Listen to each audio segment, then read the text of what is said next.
Insyaallah. Baik.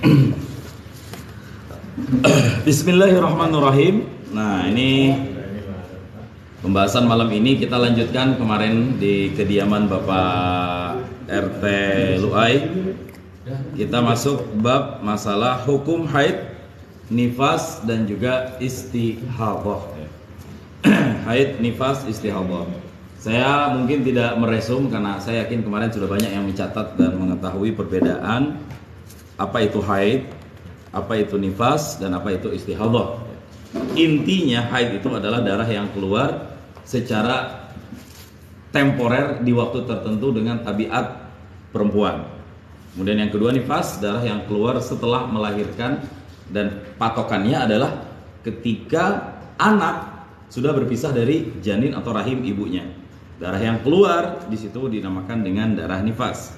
Dan yang ketiga adalah darah istihadah. Darah istihadah adalah darah yang keluar selain pada waktu haid dan selain pada waktu nifas. Kemarin sudah kita kaji untuk haid paling cepat sesaat, bukan sesaat. Waalaikumsalam. Untuk haid paling cepat sehari semalam, ya. Paling lama wa aktsaruhu 15 yauman, 15 hari. Dan biasanya 6 atau 7 hari. Kemudian untuk nifas minimal sesaat. Sesaat itu bisa sekejap mata, bisa 1 detik, 2 detik, 3 detik, masa yang sebentar, stop darah nifas, bisa stop nifasnya. Artinya wanita itu sudah suci lagi.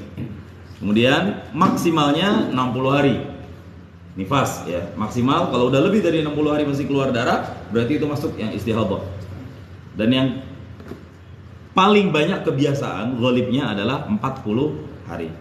Kemudian kemarin kita juga sudah sampai pada penjelasan masa suci seorang wanita di antara 2 haid. Masa suci seorang wanita di antara 2 haid. Selesai haid suci, sampai dengan ketemu haid lagi sekurang-kurangnya seorang perempuan harus mendapatkan 15 hari suci. Itulah waktu 15 hari yang didambakan oleh para suami, ya. Makanya kata para habaib, guru-guru, nikah jangan satu. Kalau nikah satu sama juga jomblo. Apalagi kalau istri lagi haid, ya. Dan yang jadi masalah, nikah lagi sama juga bunuh diri. Ya, dan saya nggak bakal ngomongin masalah ini karena viewers rontok seketika. Oh, habis sudah, makanya kalau ini cerita berbeda ya. Sohibul bait yang lebih paham ya kalau soal ini ya. Insyaallah. Itu kata para orang Arab syekh-syekh gitu kan. Jadi pertanyaannya, Ustaz, kamu zaujah berapa istri ente? 1. Anta lastarojul, ente bukan laki-laki. Orang Arab gitu. Jadi udah bukan lagi nanya berapa anak, tapi harus berapa istri. Itu, ya, insyaallah. Jazakallah. Nah, jadi 15 hari itu adalah waktu yang harus dimanfaatkan oleh kita para laki-laki sebaik mungkin, karena itu adalah masa suci. Itu minimal ya. Itu minimal. Kalau kurang dari 15 istihadah maksudnya. Istihadah. Itu minimal masa suci 15 hari. Hitung aja tuh. Makanya seorang wanita, saya beranggapan termasuk menjadi sebuah kemestian, saya tidak katakan sunnah, menjadi sebuah kemestian seorang wanita untuk mencatat tanggal-tanggal siklus darahnya.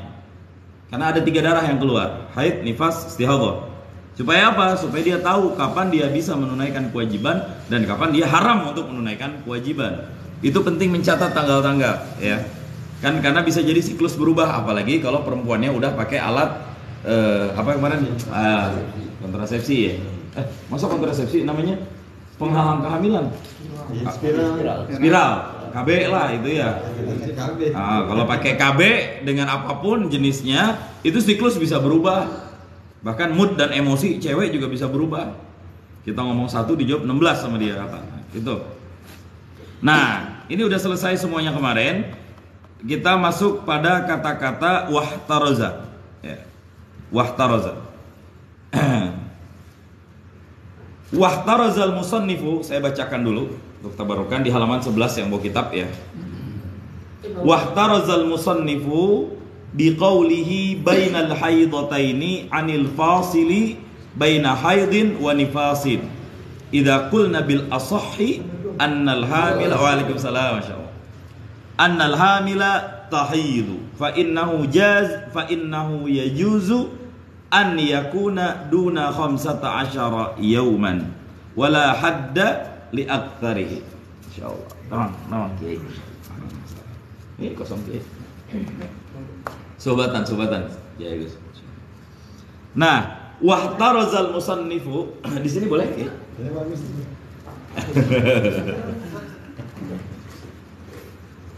Baik, saya lanjutkan. Wahtarazal musannifu, dan mengihtiraz, memperhatikan oleh musannif tentang penggunaan istilah-istilah kata-kata yang udah kita bahas kemarin tentang tahdid atau batasan waktu-waktu, biqaulihi, dengan perkataannya musannif pengarang kitab, bainal haidataini, antara dua haid, anil fasili, daripada pemisah, baina haidin wa nifasin, di antara haid dan juga nifas, dengan catatan idza qulna, apabila kita berpendapat, bil asahi, dengan pendapat yang paling kuat, annal hamila tahidu, bahwa sesungguhnya seorang wanita yang hamil, tahidu, itu bisa saja haid, menstruasi. Waalaikumsalam. Pasti dik nih, pasti itu kan. Insyaallah. Ahlan wa sahlan Ustaz Ahmad Rafiq. Insyaallah. Ini cahaya apa ini? Tadi saya sudah jelaskan ke Pak Musa dan semuanya pertanyaan antara dua haid, masa suci sekurang-kurangnya 15 hari. Apakah harus ketemu haid dengan haid? Kalau ada kasus seorang wanita lagi hamil, kemudian dia haid, ya, lagi hamil kemudian dia haid. Pak Ustadz, emang hamil bisa haid? Nah, ntar dulu, kita nggak usah bahas dulu ke situ. Kalau ada kasus, tapi ini jarang, sangat jarang kita temukan ada seorang wanita yang menstruasi ketika dia dalam usia mengandung. Ya. Bahkan hari ini mohon maaf saya dapat kabar duka. Saya punya ponakan orang tua saya atau sepupu saya sendiri, adik sepupu dekat, tadi meninggal istrinya usia kandungannya 8 bulan dimakamkan. Makanya tadi saya agak lelah ke Cikarang, lokasinya di Cikarang. Itu pendarahan dan lain sebagainya. Saya jadi keingetan, jazakallah. Saya jadi keingetan bab yang sedang kita kaji saat ini gitu ya. Insyaallah kalau kita mendengarkan ada seorang wanita yang meninggal dunia ketika dia melahirkan, pahalanya syahid insyaallah. Ya, mudah-mudahan juga kita semuanya mendapatkan pahala syahid. Tapi syahidnya syahid secara amal, bukan syahid secara hukum. Kalau syahid secara hukum kan nanti kan bajunya nggak boleh dibuka, lepas, biarin darahnya, kemudian nggak boleh dimandikan, itu mati syahid. Insya Allah seorang perempuan yang hamil meninggal dunia dalam masa kehamilannya, bahkan ada janin, menurut riwayat Imam Ahmad itu dia termasuk mendapatkan pahala syahid. Satu, yang kedua, gharik, tenggelam atau kena air, keterjang air. Kemudian sahibul hadam, yang ketimpa reruntuhan, gempa bumi dan lain sebagainya. Makanya di Aceh nggak disebut korban tsunami kalau orang Aceh, syuhada tsunami. Karena saya pernah di Aceh juga 5 tahun ya, bahkan saya tinggal di Barak selama di pesantren. Syuhada tsunami. Karena kita mengijtihadkan agar pahala mereka pahala syahid dapatnya. Itu diantara mereka yang mendapatkan pahala syahid sekalipun dia tidak berperang di jalan Allah. Kembali ke sini, wanita yang dalam masa kandungannya dia keluar darah, dan keluar darahnya di tanggal-tanggal di mana dia biasanya haid. Itu kemungkinannya ada dua. Kalau kita berpendapat wanita yang hamil itu tidak bisa haid, maka darah itu bisa jadi istihadah. Tapi kalau kita berpendapat wanita yang hamil bisa saja haid, maka darah itu darah haid. Namun menurut pendapat yang kuat, ini dua-duanya kuat nih, antara yang mengatakan istihadah dan haid. Tapi para ulama mengambil kesimpulan pendapat yang kuat bahwa seorang wanita yang sedang hamil bisa saja haid. Itu artinya apa? Dia tidak boleh sholat meskipun dia sedang hamil pada saat datang menstruasi tersebut. Nah, begitu juga dengan masa hamil. Ketika dia nifas selesai sampai dengan ketemu haid, itu sekurang-kurangnya 15 hari. Atau setelah selesai haid sampai kemudian nifas, bagi yang berpendapat hamil bisa haid, maka masa sucinya minimal harus ada 15 hari. Seperti itu. Al-fasili baina haidin wa nifasin, menjadi pembeda, pemisah di antara haid dan nifas apabila kita berpendapat bahwa wanita yang hamil bisa haid. Fa innahu yajuzu ay yakuna duna 15 yauman. Maka sesungguhnya keadaan yang seperti itu boleh jadi ay yakuna, bahwa adalah seorang wanita, darah seorang wanita atau haidnya seorang wanita dan nifasnya seorang wanita di masa suci keduanya duna 15 yauman, lebih singkat dari 15 hari. Dalam konteks di sini masanya enggak 15 hari, mungkin 13 hari masa sucinya, karena nanti boleh jadi akan ketemu haid lebih cepat atau nifas lebih cepat. Seperti itu penjelasannya. Nah, kita lanjut. Wala hadda li aktsarihi. Wala hadda li aktsarihi ay at-tuhri. Faqad tamkuthul mar'atu dahraha bila haidin. Amma ghalibut tuhri fayu'tabaru bi ghalibil haidi. Fa in kana al-haidu sittan fat-tuhru 24 yawman. Aw kana al-haidu sab'an fat-tuhru 23 yauman. Wala hadda li aktsarihi, dan tidak ada batas bagi masa sucinya. Ai at-tuhri artinya sucinya seorang perempuan. Tadi disebutkan 15 hari itu minimal. Tapi kalau ditanya maksimal berapa hari wanita suci, dan jawabannya adalah la hadda li aktsarihi, enggak ada batasan. Mau 20 hari kalau emang enggak haid ya boleh. Mau 25 hari kalau emang enggak pernah mens boleh. Dan dia suci, kita bisa beribadah kapanpun yang kita mau. Nah, faqad tamkutul mar'atu dahraha bila haidin, maka kadang-kadang ada tetaplah seorang wanita yang sepanjang hayatnya tanpa menstruasi. Nah, ya, enggak juga. Maksudnya Pak Akhir, wanita yang memang dari seumur hidup nggak pernah menstruasi. Ada, ya. Ada kadang-kadang seorang wanita yang seumur hidupnya tidak pernah menstruasi sama sekali. Apakah di sini ada yang pernah mendengar cerita atau siapapun, keluarga dan lain sebagainya? Saya butuh sharing masalah itu. Cuma di dalam kitab ini nggak dijelaskan.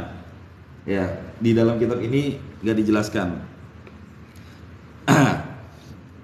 Nah, faqad tamkutul mar'atu dahraha bila haidin, maka kadang-kadang ada wanita yang sepanjang hayatnya itu tidak pernah haid, di antara yang disebutkan nama-namanya, yang maksud saya di dalam kitab ini ya, tapi di Bajuri ada. Di antara nama-nama yang disebutkan wanita yang tidak pernah haid, kasayyidati Fatimah alaiha salam. Masya Allah. Seperti Sayyidah Fatimah alaiha salam. Nih. Jadi Fatimah bintu Rasulullah sallallahu alaihi wasallam, ternyata beliau sepanjang hayatnya tidak pernah haid. Ya. Wa hikmatuhu adamu fawati zamanin 'alaiha bila ibadatin walidzalika summiyat biz-zahra.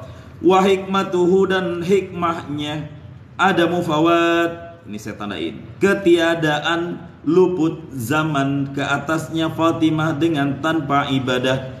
Hikmahnya orang yang enggak pernah haid sama kayak kita laki-laki, enggak ada satupun waktu ibadah yang kita lewati.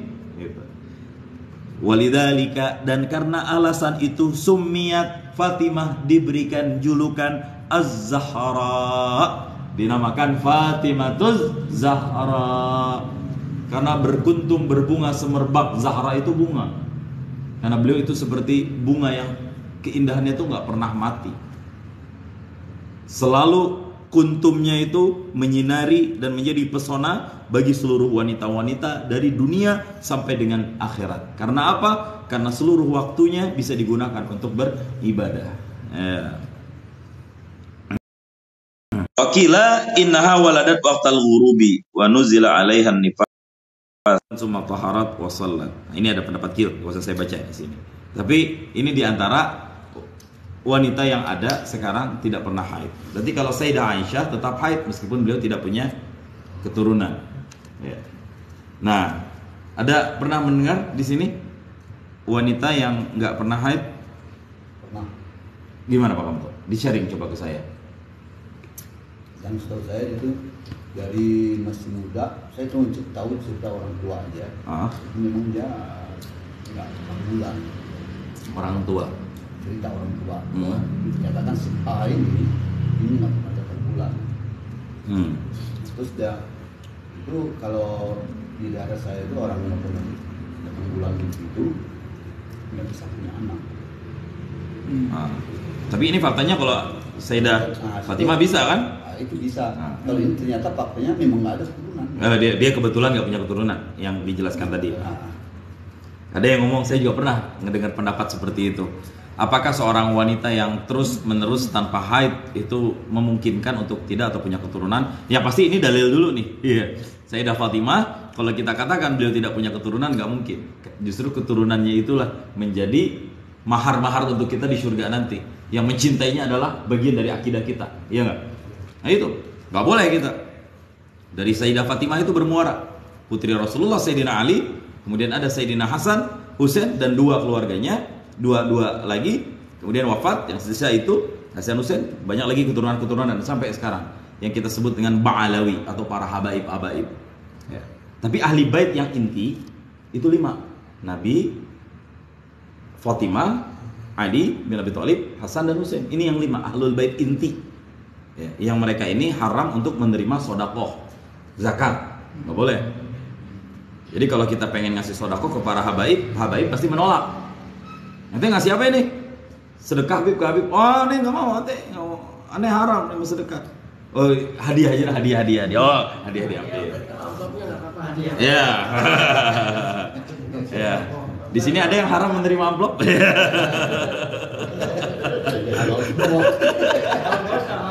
Aduh ya Allah. Amplop doang buat apaan? Ya Allah ya Rasulullah, Masya Allah. Cuma itu dia, ya, yang 5 ini yang inti. Cuma nanti pendapat kemudian meluas. Oh bukan cuma 5 ini. Ahlul Bait adalah semua yang menjadi keturunan dari Sayyidina Hasan dan juga Sayyidina Husain. Itu semuanya adalah min ahlil bait. Waalaikumsalam warahmatullahi wabarakatuh. Insyaallah. Belum.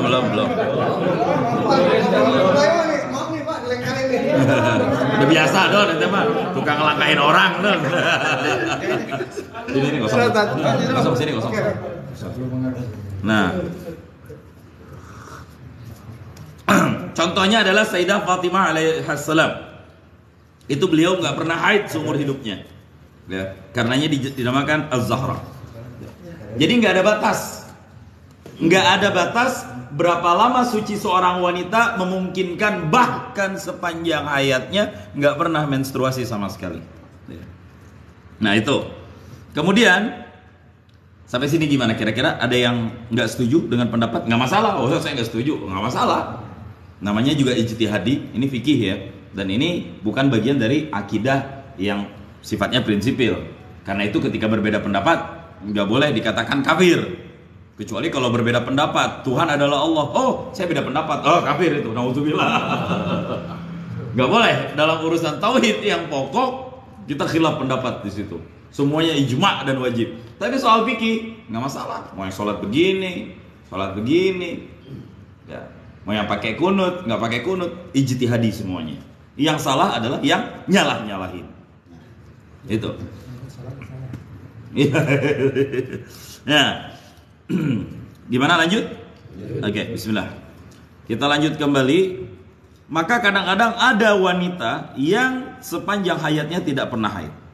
Amma ghalibut tuhri fayu'tabaru bi ghalibil haidi.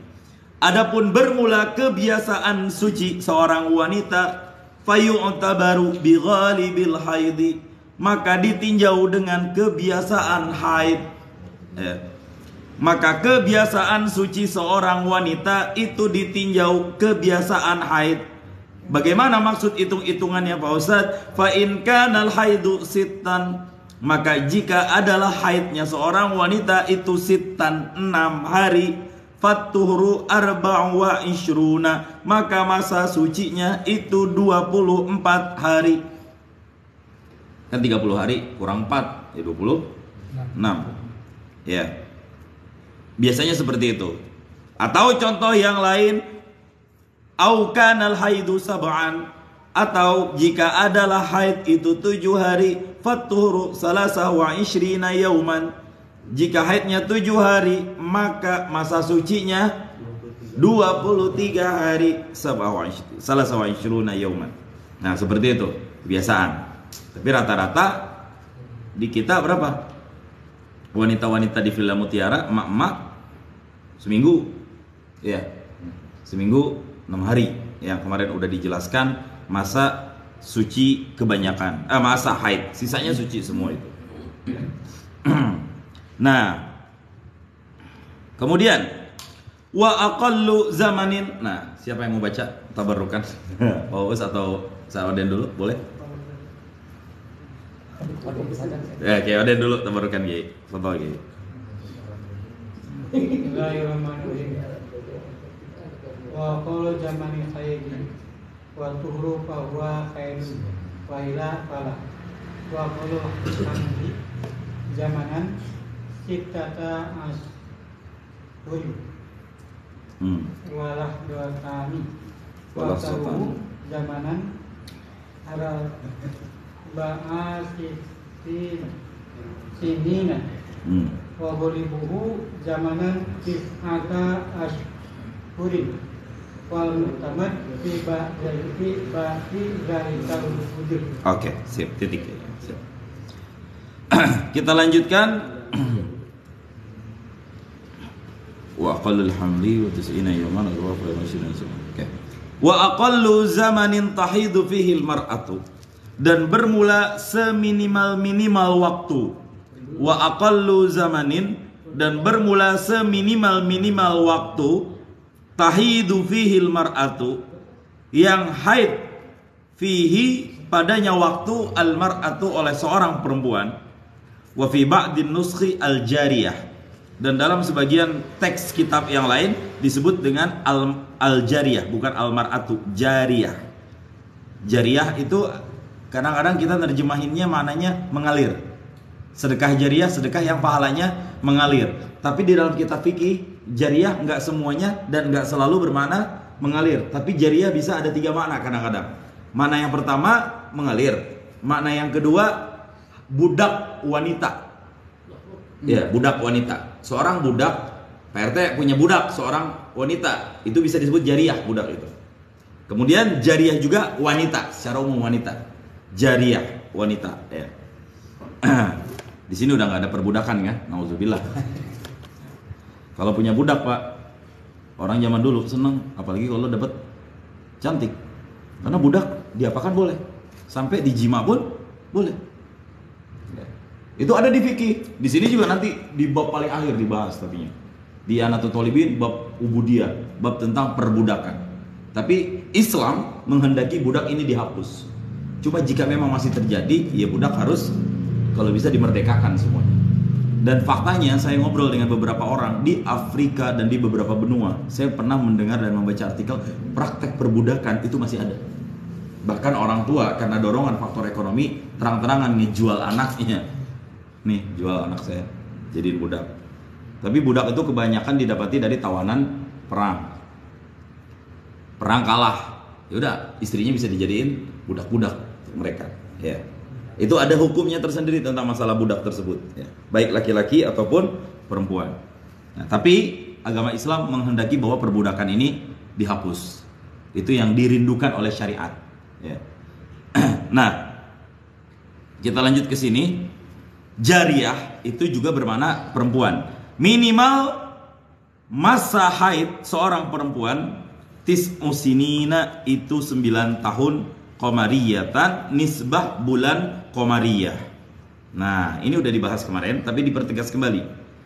Kalau begitu falau ra'athu qabla tamamit tis'i, maka jika melihat akannya darah oleh seorang wanita qabla tamamit tis'i, sebelum 9 tahun, bizamanin dengan satu masa, yadiku yang sempit, ia masa an haidin daripada haid, wa tuhrin dan juga suci, fahuwa haidun, maka darah tersebut dinamakan darah haid. Wa illa, dan jika tidak melihat darah tersebut pada masa yang sempit atau mendekati 9 tahun, fala, maka tidak dinamakan darah haid. Nah, 9 tahun biasanya. Apakah 9 tahun ini patokan atau gambaran? Tahdid atau takrib? Tahdid patokan, harus 9 tahun, berarti harus ketemu tanggal lahirnya. Begitu 9 tahun, dan setelah 9 tahun dia menstruasi, maka itu darah haid. Atau 8 bulan kurang seminggu umur tuh perempuan, bocah, haid 8 tahun, 9 tahun kurang seminggu, haid. Apakah darah yang bukan haid lah, keluar darah, apakah darah tersebut dibilang haid, dikatakan haid atau tidak? Nah, di sini dijelaskan 9 tahun ini adalah al-muradu tis'usinin takriban. Yang dimaksud dengan kata-kata 9 tahun ini takriban, kurang lebih kriterianya, la tahdidan, bukan patokan yang pasti. Nah, artinya lebih-lebih kurang-kurang dikit nggak masalah. 8 tahun lebih 11 bulan. Sebulan 9 tahun kurang sebulan lah ya. Itu udah bisa dikategorikan haid. Jadi nggak mesti harus sempurna. Nah, seperti itu. Nah, kemudian di dalam juga dijelaskan dinamakan jariyah likasrati jariha fi qada'i hawaij baitiha wa laysal muradu bihal amma. Nah, yang dimaksud dengan jariyah mengalih jariyah di sini bisa dimanakan perempuan, karena makna jariyah ini juga artinya arti yang berikutnya adalah berlari. Jara yajri, berlari. Karena perempuan itu kata kitab Bajuri. Waalaikumsalam warahmatullahi wabarakatuh. Mangga Ustaz. Karena seorang perempuan itu pada umumnya suka lari dan mondar-mandir fi qada'i hawaiji baitiha, dalam rangka memenuhi kebutuhan hajat rumah tangganya perempuan. Nah, jadi gerak wanita di rumah lebih banyak daripada gerak laki-laki di dalam rumah. Karena itu dinamakan jariyah, namanya seperti itu. Itu cuma perbedaan penggunaan istilah secara bahasa. Intinya adalah kalau seorang bocah kecil yang belum haid sudah mendekati usia 9 tahun, baik kurang ataupun lebih, maka darah yang keluar langsung secara yakin kita hukumi itu adalah darah haid, bukan istihadhah, bukan juga nifas ya. Seperti itu. Nah, kemudian waqallul hamli. Sampai di sini saya pengen buka pertanyaan. Bagaimana kalau misalnya ada seorang wanita, anak kecil dinikahin, boleh nggak? Anak kecil boleh nggak dinikahin? Boleh. Nabi pernah nggak nikahin anak kecil? Pernah. Ummul Mukminin Aisyah. Wanita tersebut belum haid. Boleh nggak sih? Mohon maaf ya. Ini harus dipertegas dulu. Kita bicara fikih, bukan bicara pedofilia. Sekali lagi. Dan na'udzubillah sampai kita menisbahkan Nabi kita dengan ujaran yang buruk seperti itu. Kalau seorang wanita yang belum haid, apakah boleh dicampuri oleh suaminya atau tidak? Nah, ini nggak dijelasin di sini nih. Monggo, ada yang pernah dengar penjelasan itu? Karena nanti imbasnya apa? Dia kalau belum, ini anggap bagi yang mengatakan boleh Ustaz, nggak masalah. Nisa hukum harthul lakum, istri kalian itu adalah ladang kalian. Mau digimanain pun sok sakahayangna. Berarti wanita yang anak kecil dinikahin oleh orang yang sudah balik atau bagaimanapun itu boleh dong digauli. Ya kalau emang itu ya silakan saja. Nah, berarti ketika dukhul atau berhubungan, apakah itu dianggap langsung haid atau tidak, balik atau tidak? Nah itu tuh yang ingin saya pertanyakan. Dia belum haid, tapi ketika sudah disetubuhi, bagi yang berpendapat boleh, apakah itu sudah balik wanita tersebut atau tidak meskipun belum keluar darah? Nah ini ada soal, pertanyaan seperti itu. Bagaimana kira-kira? Saya nanya. Namanya aja ngaji santai ini, bukan berarti saya yang serba tahu. Saya juga masih ngaji Pak ini. Ngaji lagi. Ini sekali lagi bukan dalam rangka mendukung gerakan pedofilia wala'iyadzubillah, na'udzubillah. Cuma kalau saya berpendapat kalau bisa jangan. Karena Aisyah dinikahi oleh Nabi itu ketika beliau belum haid. Jadi masih dinikahin ya, beliau masih di rumah ayahnya Abu Bakar. Tapi ketika sudah selesai haid, masuk haid, baru tidurnya bersama Nabi Shallallahu Alaihi Wasallam. Bagaimana? Yang ini kan ada keterangan. Nah ini ada keterangannya. Tapi nggak dijelaskan apakah haram atau tidak. Itu yang dilakukan Nabi. Tapi apakah yang dilakukan Nabi itu menjadi hukum? Karena nggak Nabi adalah uswah, kita sepakat. Tapi nggak mesti semua yang dilakukan Nabi juga menjadi hukum kan buat kita. Apa contohnya rambut Nabi segini? Apakah ada kita nemukan dalam kitab fikih rambut panjang itu adalah sunnah? Nggak ada kan? Pasti itu dapat sunnah.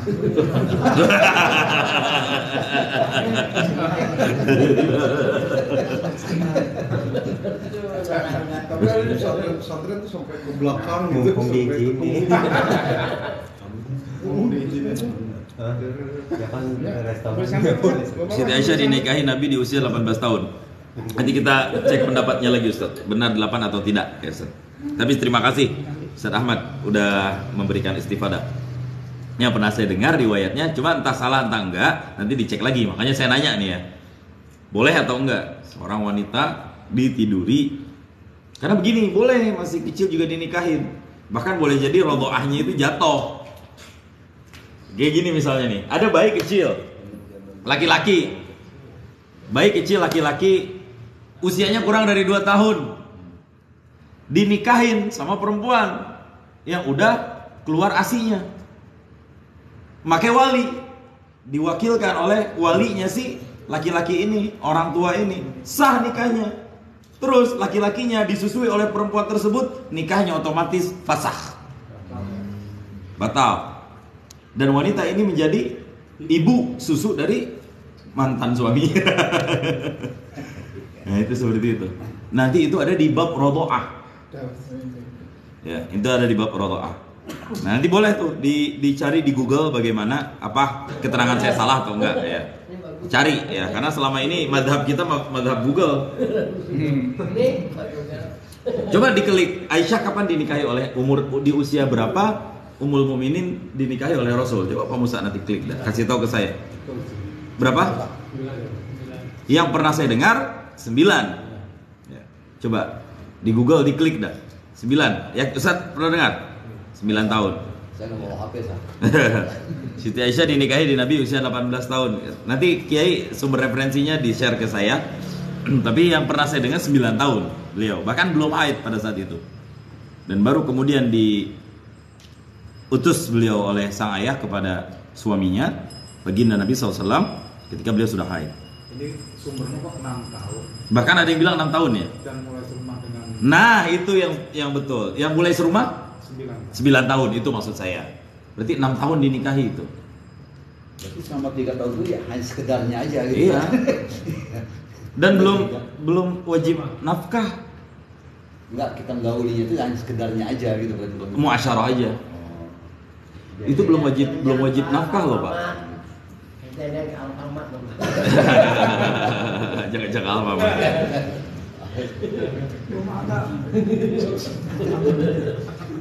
Oke, baik.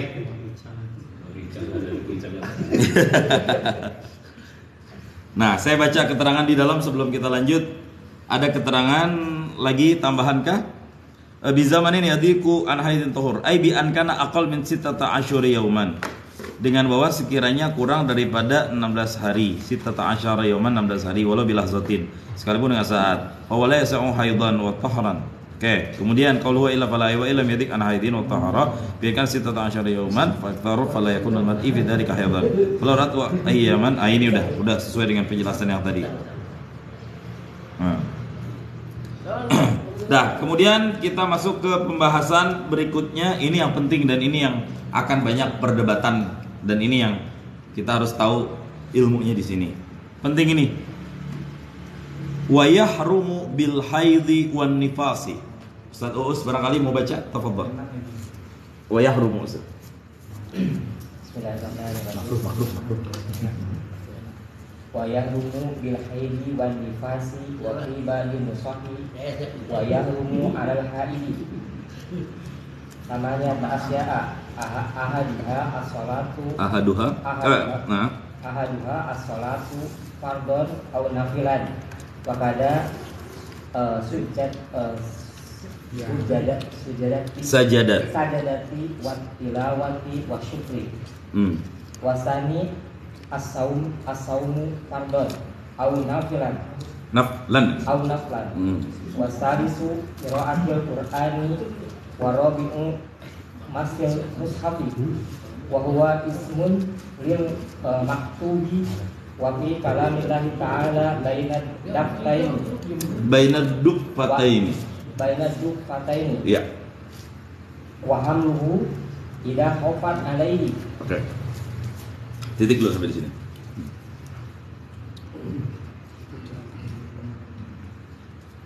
Wa yahrumu bil haidi wan nifasi,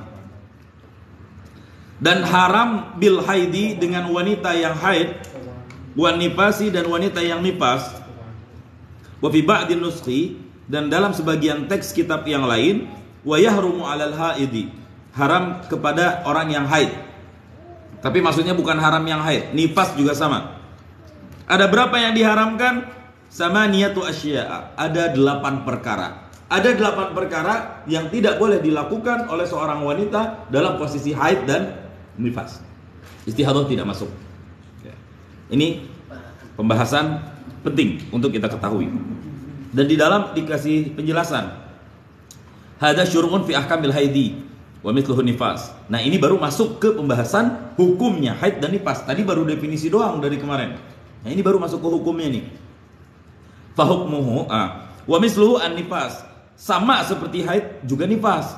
Fa hukmuhu mul haidi. Orang yang nifas hukumnya sama seperti hukum haid. Mutlak, secara mutlak. Illa fi syai'aini, kecuali pada 2 hal saja. Innal haida yahsulu bil bulugh. Bahwa sesungguhnya yang haid itu bisa terjadi dengan sebab balik. Ya, haid bisa menjadi sebab balik seseorang. Wan nifasu la yahsulu bihi. Sementara nifas itu tidak bisa terjadi karena sebab balik. Enggak ada orang balik terus nifas. Pasti sebabnya adalah karena kehamilan. Ya. Kemudian yahsulu bihil bulugh wa nifasu la yahsulu bihi li husuli qablahu bil inzal.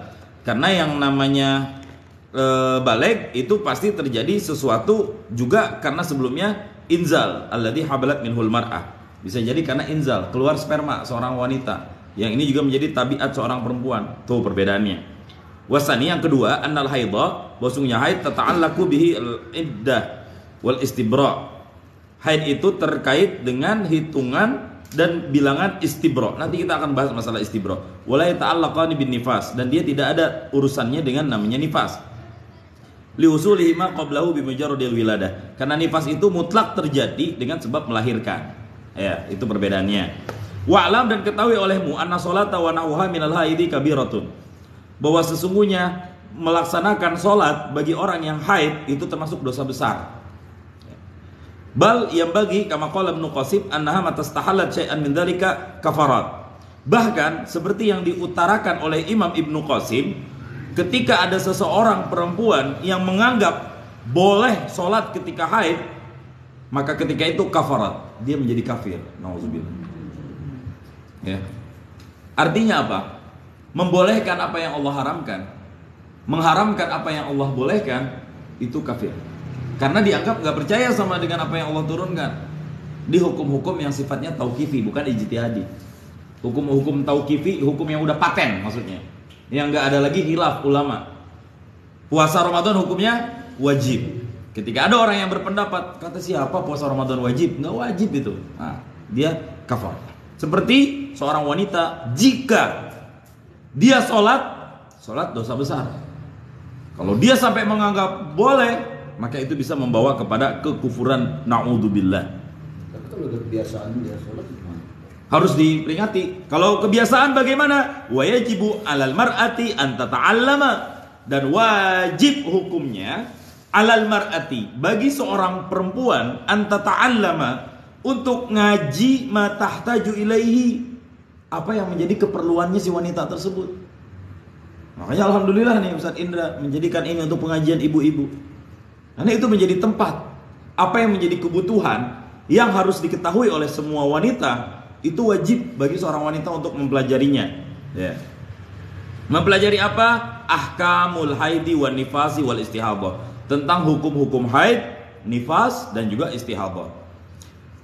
Ustaz, kalau suaminya sendiri bisa, fa in kana zawjuha aliman. Kalau misalnya suaminya alim, tahu hukum, lazimahu ta'limuha, wajib bagi suami ngajarin istrinya. Wa illa, dan kalau suaminya tidak tahu, falahal khuruj, maka kewajiban bagi seorang istri untuk keluar li su'alil ulama, nanya ke ulama, nanya ke ustadz, ikut majelis ta'lim, ikut pengajian-pengajian. Bal yajibu 'alaiha, bahkan hukumnya menjadi wajib kepada perempuan tadi. Walaysa lahu man'uha, dan tidak boleh bagi suami melarang istrinya untuk ngaji. Illa ayyas'alahu wa yukhbiruha, kecuali kalau misalnya suaminya tahu, nanya, udah dikasih tahu, nah itu baru suami boleh ngelarang. Nah, lu kan udah ngaji sama gua, ngapain ngaji lagi sama dia? Udah di rumah aja. Ya wajib istri taat. Tapi kan Pak, saya juga pengen pendekatan sosial. Oh ya, kalau kayak gitu silakan, baru boleh. Ya. Nah, fatastagni bidzalika, boleh, cukup dengan yang itu. Kalau suaminya alim, nggak keluar, nggak masalah. Tapi kalau suaminya nggak alim, terus ngelarang istrinya keluar, nah ini dosanya lipat. Dosa si istri plus juga menjadi dosa si suami. Wal iyadu billah. Walaysa lahal khuruj li majlisi dzikrin wa ta'allumi khairin illa biridahu. Yang pada dasarnya tidak boleh bagi seorang wanita al-khuruj, keluar untuk ikut li majlisi dzikri, majelis zikir, wa ta'allum, majelis ta'lim, khairin atau majelis kebaikan, illa biridahu, kecuali dengan ridhonya seorang suami. Tuh dasar hukum. Nah, makanya kenapa saya buat video ini menjadi live, supaya bisa karena kan perempuan menjadi dalil. Kenapa sih ente nggak keluar? Kan ngajinya bisa di YouTube. Ya, itu kan. Tapi saya nggak nyaranin di YouTube, karena kalau kita pengen nanya di YouTube nggak bisa. YouTube, cara membedakan darah haid dan nifas gimana? Diem dia. Susah. Nah, tapi sekarang alhamdulillah segala perangkat ngaji udah dimudahkan, adanya TikTok, bisa live, bisa interaksi, Zoom, Google Meet, dan lain sebagainya. Itu wasilah-wasilah. Kalau suami nggak bisa dan nggak mau istrinya kelayaban, karena biasanya kalau istri kelayaban urusan rumah tangga kebongkar. Apalagi kalau bisa motor. Apalagi kalau bini bisa motor, ngamuk dikit hilang udah, kita yang dikunciin. Ya Allah. Nah itu, ini di kitab Bajuri ya. Jadi kewajiban bagi kita, ini kebetulan yang ngaji di sini semuanya adalah ikhwan, bapak-bapak. Maka kewajiban bagi kita, kalau istri kita belum tahu ini ilmu, ajarin dia. Tapi kalau udah tahu alhamdulillah, bisa kita ajari ke putri-putri kita. Wajib bahkan kalau bisa sejak kecil. Ya. Oke. Yang haram bagi seorang wanita yang haid dan juga wanita yang nifas itu ada 8 perkara.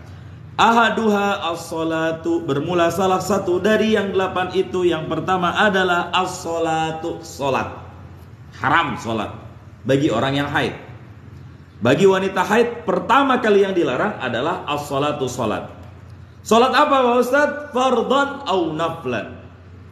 fardu ada ia sholat ataupun sunnah. Maksudnya baik sholat fardu ataupun sholat sunnah.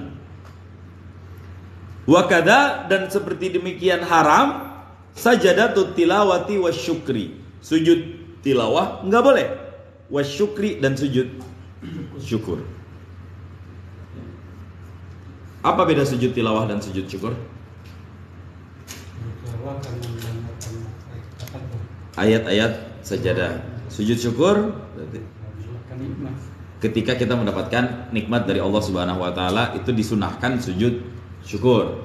Tapi ada syaratnya juga. Ya, di antaranya kalau kita harus suci, jangan main sujud-sujud wae. Memang sujud dimanapun boleh Pak pada dasarnya, karena semua tanah ini itu dijadikan suci oleh Allah Subhanahu wa taala untuk umat Nabi Muhammad. Selagi kita tidak meyakini ada najis di tanah tersebut, gelar aja udah sejadah di situ, sujud sholat di situ boleh. Kita yang sopir misalnya bawa mobil mudik macet kayak waktu kejadian tragedi Brexit, banyak yang tewas bahkan mudik kemarin. Mau sholat susah, rest area nggak dapat, mobil nggak gerak, sebagian udah habis. Ya udah gelar sejadah sebisa-bisa, tayamum cari tempat. Bagaimana hukumnya? Sholat di pinggir jalan tol boleh, selagi kita lihat oh nggak ada najis di situ, boleh sholat di situ. Nah, kita kalau sujud syukur lihat-lihat kondisi dan lihat-lihat tempat. Kalau misalnya tempatnya nggak ada najisnya dan kita sudah suci, sujud langsung. Kalau nggak ada, wudu dulu. Apa salahnya sih? Masa seketika. Tapi Pak Ustadz, ntar momennya udah hilang, momen syukur nggak akan hilang. Seumur hidup syukur nggak akan ada habisnya. Bahkan untuk bisa bersyukur, kita juga harus bersyukur. Ya Allah, saya bersyukur bisa ngaji. Ya Allah, saya bersyukur banyak yang nggak bisa ngaji. Ya Allah, saya bersyukur dikasih taufik untuk mau ngaji. Karena banyak Pak yang nggak dikasih taufik. Apa itu taufik? Kemampuan untuk beribadah, menjauhkan maksiat, kekuatan dari Allah kepada kita untuk menjauhkan dari maksiat, untuk menjalankan semua perintah-perintahnya. Itu taufik. Karena taufik ini Allah berikan kepada orang-orang tertentu. Orang yang berilmu sekalipun, kalau Allah nggak berikan untuknya taufik, nggak bisa dia. Maka kita minta, ya Allah berikanlah saya taufik. Taufik dua, taufik jalan benar, taufik jalan yang salah. Minta jalan benar supaya dijalanin, jalan salah supaya dihindarin. Makanya kalau ceramah, misalnya Pak Sidik atau PRT sambutan, kadang-kadang kita ngomong wallahu muwafiq ila aqwamit thoriq, ya kan? Wallahu muwafiq ila, itu nggak salah sih. Muwafiq udah selesai. Emang maksudnya gimana Pak Ustadz? Beda artinya Pak Sidik. Kalau wallahu muwafiq, mudah-mudahan Allah memberi taufik. Titik, udah. Dalam segala hal Allah akan memberi taufik. Tapi kalau ditambah ila aqwamit thoriq, ke jalan yang benar, lantas ke jalan yang salahnya kita nggak dapat dong. Nah, itu maksudnya. Jadi saya nggak menyalahkan, saya nggak menyalahkan. Saya juga kalau ditanya kultur NU banget, ya. Tapi itu yang dijelaskan juga oleh guru saya Kiai Ali Mustafa Yakub. Boleh, wallahu muwaffiq. Titik di situ. Mudah-mudahan Allah memberi taufik. Udah selesai. Atau ditambahkan jangan pakai ila aqwamit thoriq. Wallahu muwaffiq ila ma yuhibbuhu wa yardahu. Mudah-mudahan Allah memberi taufik kepada apa yang Allah cintai dan Allah sukai. Itu. Boleh. Kembali ke soal sujud syukur, ya. Melebar begitu saya ngajinya, punten. Kembali kepada poin sujud syukur tadi, ketika seseorang mendapatkan nikmat dari Allah Subhanahu wa taala dan dia tidak suci, suci dulu. Nah, selebrasi. Nah, gimana tuh? Oh. Ya. Tadi dulu. Yang kedua, satirul aurah juga. Auratnya harus tertutup. Ingat, batasan aurat laki-laki antara lutut. Lutut. Para pemain bola, aurat terbuka nggak? Nah, itu dia. Oh, berarti haram? Jangan juga. Ntar dulu. Jangan tergesa-gesa. Bid'ah, aduh, jangan. Ntar dulu. Ya. Salah itu ya. Lagi tepang bola. Iya. Yo. Awasi, butuh dulu syukur ya Allah. Ntar dulu, jangan kita bilang bid'ah dulu.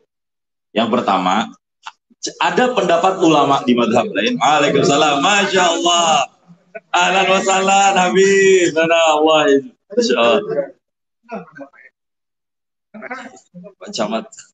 Pak Camat barangkali mau makan mohon notaraman.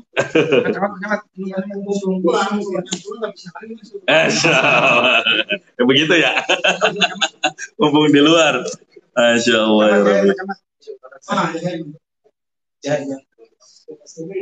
Oke. Insya Allah.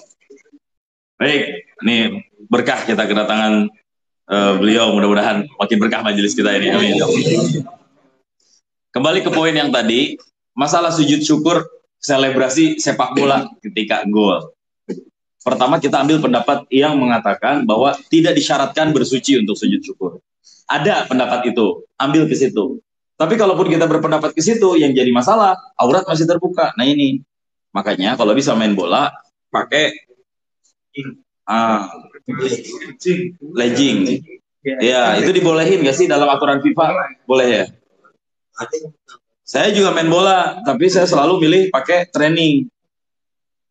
Saya pakai training untuk jaga aurat. Karena buat saya pribadi, punten buat saya, membuka aurat ketika kita ada di luar rumah itu bisa takutnya menjadi kefasikan, mengekalkan diri dengan dosa kecil. Ini saya nggak nyinggung siapapun, tapi harus disampaikan ini ya, mohon maaf ini, ntar jangan besok kagak ngaji lagi. Males gua ngaji sama Ustadz Bigri, kena mulu gitu kan. Itu. Dan lebih parahnya lagi, kalau seseorang dianggap fasik dalam mazhab Syafi'i juga, dia nggak sah menjadi wali nikah. Atau diwakilkan ke yang lain, nggak bisa juga. Bagaimana dia mewakili? Dia aja nggak bisa, nggak punya hak nikahin. Gimana dia mewakilin undangan? Dia aja nggak dapat undangan. Itu dalam mazhab Syafi'i. Makanya di Aceh, nikah tuh ketat banget. Harus dapat izin dari imam besar di kampungnya. Baru dibawa ke KUA. Di KUA baru nanti di situ ada calon bimbingan calon pengantin. Itu 7 hari. Dites pertama baca Quran. Dites ini dulu nih yang nggak boleh. Fikihnya dasarnya apa? Nggak mesti dia paham nahu sorof, tapi harus tahu haid itu gimana. Yang wajib bagi suami apa aja dibimbing. Kalau udah itu di bagian pembinaan KUA. Apa sih namanya Pak Camat? Ya, bukan penyuluh. Ya Allah, penyuluhnya tuh yang ngajarin. Itu tugas penyuluh tuh. Baru kemudian dapat izin SIM nikah, baru didaftarkan. Itu baru pendaftaran, belum walinya.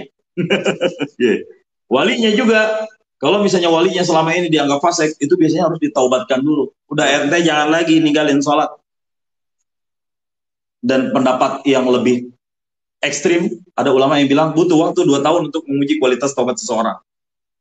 Makanya ada di dekat pesantren saya, guru saya yang juga murid saya.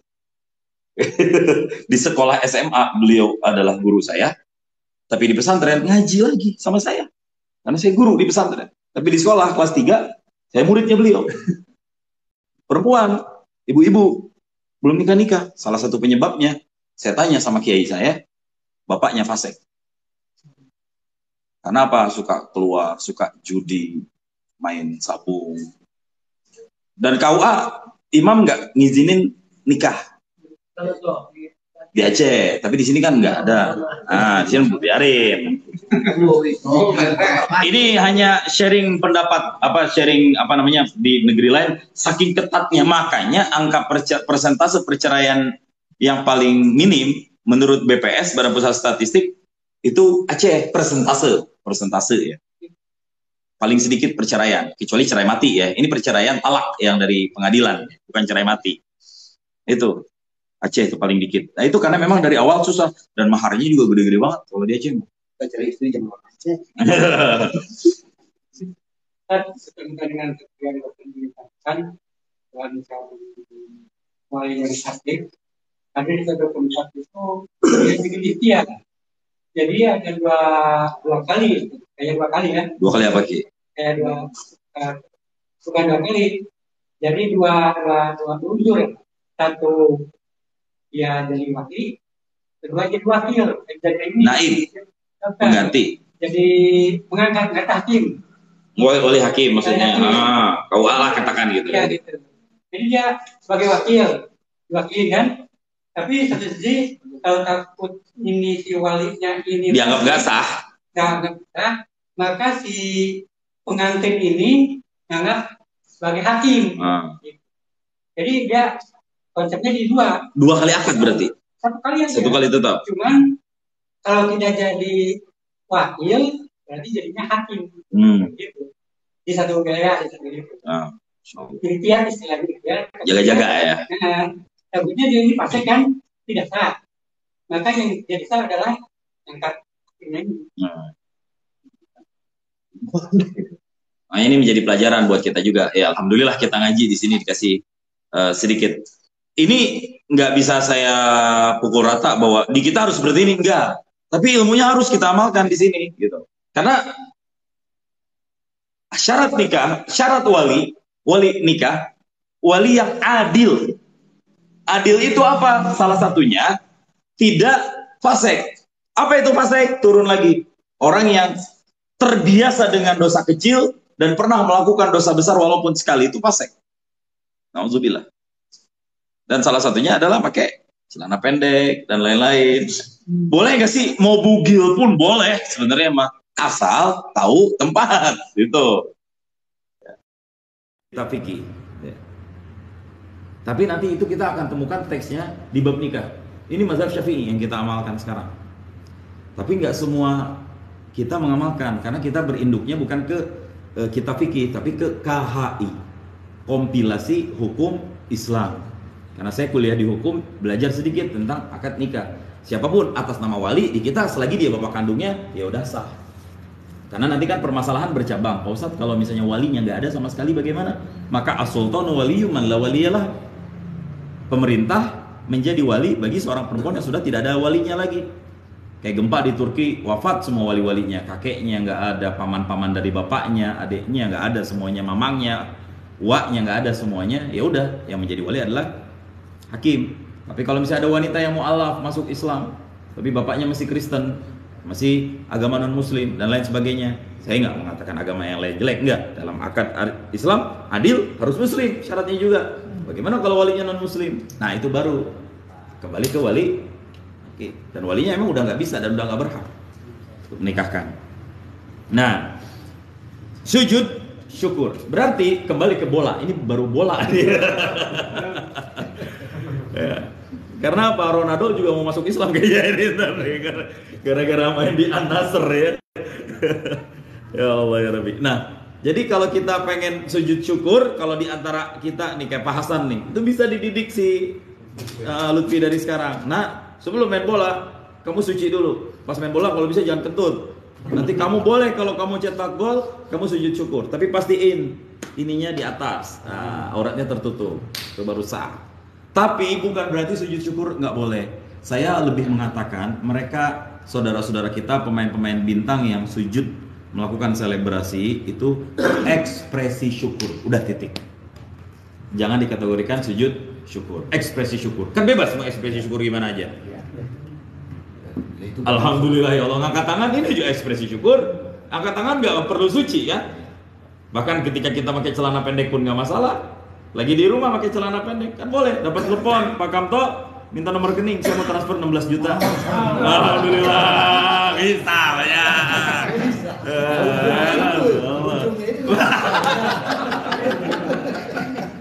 Ya itu contoh. Nah, itu alhamdulillah itu ekspresi syukur nggak masalah. Tapi kalau mau sujud nggak boleh. Nah untuk wanita kita laki-laki clear. Bisa sujud syukur kapanpun, dimanapun, selagi syarat dan rukun terpenuhi. Tapi untuk wanita, jangan sampai dia sujud syukur. Tapi cari bentuk ekspresi lain. Nah itulah kenapa tadi saya nyebutnya ekspresi syukur. Cari ekspresi syukur lain ketika dia mendapatkan satu anugerah ataupun nikmat. Karena yang diharamkan bagi seorang wanita yang haid yang pertama, sholat. Termasuk di dalamnya adalah sujud tilawah dan juga sujud syukur. Sujud tilawah udah jelas. Kita nggak tahu nih sujud tilawah ya Kita baca dulu di Al-Quran ayat sajadah mana aja sih. Kalau kita rajin jamaah subuh hari Jumat, Ustadz Mudhafi itu pasti ada ayat sajadah. Itu sujud tuh. Sunnah, enggak juga nggak masalah. Dan itu sujudnya sekali aja. Gitu. Dan disunahkan takbir. Ustadz Mudhafi juga ada takbir kan? Allahu Akbar. Kalau turun ada takbir. Di awal beliau nggak takbir. Awal nggak. Terus saya diskusi sama beliau. Ada pendapat ulama yang menganjurkan takbir di awal. Alhamdulillah. Oh iya nggak apa-apa beliau. Akhirnya sharing diskusi. Saya bilang ini hanya sharing. Alhamdulillah beliau pakai pendapat yang saya sampaikan di teks kitabnya juga saya kirim ke beliau. Karena nanti kalau efeknya ketika bangun Allahu Akbar sujud. Itu kalau imamnya ketika bangkit nggak Allahu Akbar lagi, nggak ada komandonya, masih sujud terus padahal imamnya udah berdiri. Lanjut ayatnya. Ketika kita mendapatkan ayat-ayat yang perintah ayat tersebut usjud, sujudlah engkau, kita sujud. Ada 14 ya? Ada banyak, ada yang bilang 7, 14 dan sebagainya. Karena ada makna-makna lain Habib yang bukan sujud tapi menunduk itu dianggap sujud juga. Nanti yang amannya 14, jadi masuk semuanya insya Allah. Ayat sajadah, buka aja nanti di Google ayat-ayat sajadah surat apa aja, ayat berapa aja. Itu tertentu ya, nggak di semua ayat. Jangan qul huwallahu ahad sujud, jangan. Apalagi qul ya ayyuhal kafirun. Itu kalau imam nggak hafiz, hati-hati itu, nggak kelar-kelar salat tarawih kan. Qul ya ayyuhal kafirun la a'budu ma ta'budun wa la antum 'abiduna ma a'budu wa la ana 'abidu ma a'budtum wa la antum 'abiduna ma a'budu wa la ana 'abidu ma a'budtum wa la antum 'abiduna ma a'bud. Bahkan untuk di belakang laku. Laku minum. Coba ini mau tarawih ini lagi kan, hati-hati ini. Mana ada muter-muter. Itu udah kalau udah surah Al-Kafirun tuh hati-hati itu bapaknya. Nah, karena ada dua ayat yang sama. Nah ya, yang pertama yang diharamkan bagi wanita yang haid dan nifas, as-salatu salat, baik itu salat fardu ataupun salat sunnah, dan seperti demikian haram sujud tilawah dan juga sujud syukur. Nah, kita lanjut. Wasani, dan bermula yang kedua yang diharamkan apa? As-saumu, puasa. Puasa yang bagaimana? Fardhan au naflan. Fardu ada iya puasa, au naflan ataupun sunnah. Baik puasa fardu ataupun puasa sunnah, haram bagi seorang wanita untuk berpuasa. Nggak boleh. Bahkan sama seperti tadi, sholat dalam keadaan haid. Kalau ada perempuan puasa ketika dia dapat, itu dosa besar. Sekaligus itu juga jadi kasih sayangnya Allah buat dia. Enak, emang enak. Tapi nanti puasanya diqadha. Kata Aisyah, kunna nu'maru biqadha'is shalah wa la nu'maru biqadha'is siyam. Kami diperintahkan untuk mengqadha puasa, tapi kami tidak diperintahkan untuk mengqadha salat. Kunna nu'maru biqadha'is shaumi wa la nu'maru biqadha'is shalah. Kami diperintahkan mengqadha puasa dan kami tidak diperintahkan untuk mengqadha salat. Siap, guru saya Kiai Ahmad yang menyaksikan dari tadi. Mangga Kiai, ahlan wa sahlan, siap. Nah, itu dalilnya. Saya baca yang ada di dalam di sini. Bil haidi wa mislu anifas fa yahrumu 'alaiha qablahu at-taharatu biqasdi ta'abbudi, dengan maksud ta'abbud. Nah, ini ada pertanyaan, Pak Ustadz, kenapa diharamkan orang yang haid itu untuk sholat? Jawabannya adalah lit ta'abbud. Saya udah berkali-kali menjelaskan ta'abbud itu apa ya. Yang udah sering ngaji di sini alhamdulillah pasti ingat. Jadi hukum itu ada dua, ada ta'akul yang secara logika bisa masuk dan diterima. Yang kedua ada hukum yang ta'abbud, tidak ada logikanya. Ya udah begitu, ya udah begitu. Ya, jadi sholat nggak diperbolehkan, itu ta'abbud. Ya emang Allah perintahkan seperti itu dan Rasulnya juga perintahkan seperti itu. Ya kita nurut aja.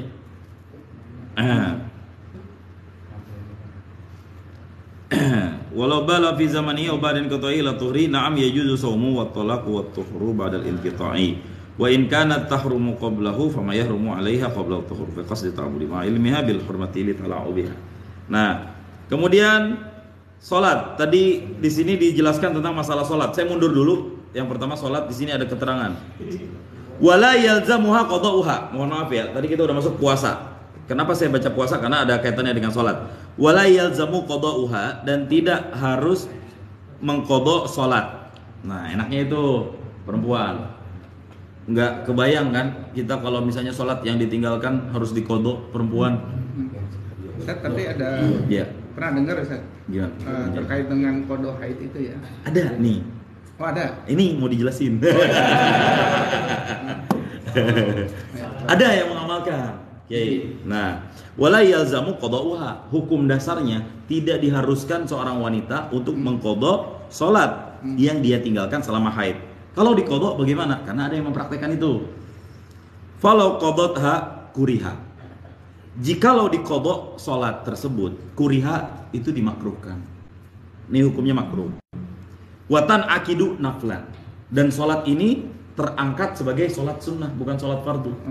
Jadi ibadahnya ibadah sunnah, nggak diangkat. Sholatnya sah, tapi tidak diangkat sebagai sholat fardu. Karena kenapa? Emang dia nggak punya kewajiban. Ya. Jadi jatuhnya sunnah mutlaqan, la thawaba fihi alal mu'tamad. Bahkan tidak ada pahala wajib di situ. Menurut mu'tamad, pendapat yang kuat. Tapi khilafan lil khatibi, berbeda pendapat dengan Imam Khatib. Wa faraqatis shaum haitsu yajibu qada'uha bi takarruriha katsiran fasyuku qada'uha. Nah, berbeda untuk masalah puasa, karena kalau puasa harinya bisa kehitung, dia bisa qada di hari lain dan enggak sukar. Beda dengan sholat. Kalau haidnya lebih pas berapa haid paling maksimal? Kalau haidnya 15 hari, 15 kali 5 berapa? 75 kali sholat. Dia harus qada semuanya. Ini, terkait dengan ini Ustaz. Ya. Terkait dengan waktu ya, misalkan ada ulama yang mengatakan qada jadi wajib. Misal gini, dia zuhur kan misalnya jam 12 sudah masuk misalnya. Nah, dia itu sampai 15 menit ke depan itu masih suci. Kan artinya dia ada kewajiban sholat di situ. Tapi ketika 15 menit waktu zuhur dia haid tapi belum menunaikan sholat. Nah, sholat zuhurnya itu katanya jadi qada wajib atau gimana Ustaz? Kalau di kitab di sini nggak dijelaskan seperti itu, Ustaz. Itu hikmah boleh. Hikmah boleh. Jadi gini, jaga-jaga. Takutnya nanti memang benar Allah tagih. Tapi yang mu'tamad di sini nggak dituntut. Atas nama dia sudah haid, udah selesai kewajiban. Walaupun di situ sudah masuk sholat dan dia sebenarnya waktu sholat itu dia bisa menunaikan sholat. Begitupun puasa. 5 menit lagi mau buka, jebol.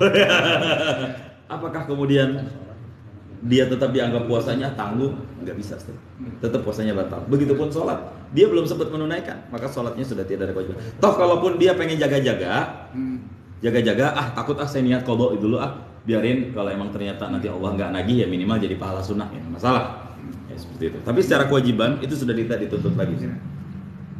Memang pernah ada yang mengatakan dan ada yang mengamalkan, tapi sebaiknya nggak usah, karena emang nggak dianjurkan kok.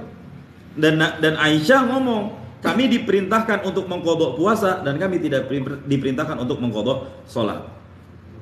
Tapi buat laki-laki yang sering meninggalkan sholat seumur hidupnya wajib. Menurut 4 mazhab bahkan ini.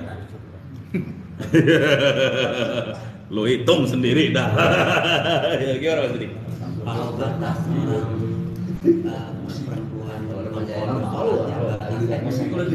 hari setelah dia kan mengqada apa? Mengqada sholat. Mengqada sholatnya setelah batas berapa hari haid. Kalau dia kadang ada yang siklus haidnya itu bisa sampai setengah bulan atau bahkan 3 minggu. Terlalu. Mas Dik, apakah memahami sholat wajib diqada?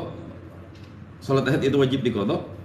Paham tadi kalau tadi masuk. Nah kan kadang ada orang yang haid Mengamalkan maksudnya. Bagi mereka yang mengamalkan mengqada sholat ketika haid. Maksudnya gini, kalau misal orang haidnya itu berlebih harinya gitu, kalau kan normalnya biasanya katanya seminggu ya. Kita ambil dah 15 hari maksimal. Dalam fikih 15 hari maksimal. 15 hari. Jadi kalau misal di atas 15 hari masih ada darah haid, berarti dia wajib sholat. Ya, maksudnya seperti itu Mas Dik. Itu namanya bukan darah haid, istihadah. Apa itu istihadah? Darah kotor atau darah penyakit. Itu. Begitu juga nifas maksimal 40. Nifas 40 kebiasaan. 60 hari. Nifas maksimal 60 hari. Selama nifas kan dia nggak sholat, nggak puasa. sebulan dah tuh kalau lahirannya pas puasa kan. Ketika kemudian dia selesai 60 hari masih aja keluar darah, maka hari yang ke-61 dia wajib puasa, wajib sholat. Walaupun keluar darah, tapi darahnya tetap dibersihkan. Wajib bahkan dibersihkan dan wajib bahkan sholat ketika itu. Sebaliknya nggak sholat dosa. Mungkin itu maksud pertanyaan Mas Sidik. Iya. Jadi ketika darah andai masih keluar, itu dianggap darah penyakit atau darah istihadah. Perempuan seperti itu. Kalau ini kan misalkan nih dapat nih kan 7 hari ya, menstruasi kan 7 hari. Normalnya iya. Misalkan. Nah, udah beres nih si perempuannya tuh, udah mandi lah, udah junub gitu. Setelah mandi, sudah mandi lah, udah mandi besar lah, udah gitu. Tiba-tiba dia sholat nih, tahunya setelah sholat zuhur dia pipis masih ada. Sering kayak gitu. Ya udah, jangan sholat lagi. Dia masih dianggap belum suci. Sholatnya diangkat, dapat pahalanya insya Allah. Karena dia nggak tahu, karena dia mengira darahnya sudah keluar, udah stop, udah nggak lagi. Kan ketika darah sudah tidak keluar, dia wajib untuk bersuci. Cuma wajibnya tidak segera. Kalau udah ada kesempatan, udah di rumah, udah enak, baru dia mandi suci. Nah, kalau misalnya udah mandi seperti kasus tadi, ternyata masih ada lagi yang keluar dan itu belum 15 hari ya.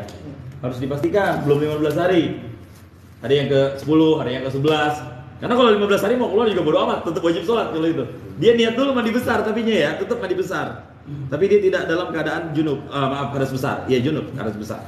Jadi sholat yang udah disolat tidak dianggap dosa karena dia tidak tahu bahwa itu ternyata masih dalam masa menstruasinya, belum habis.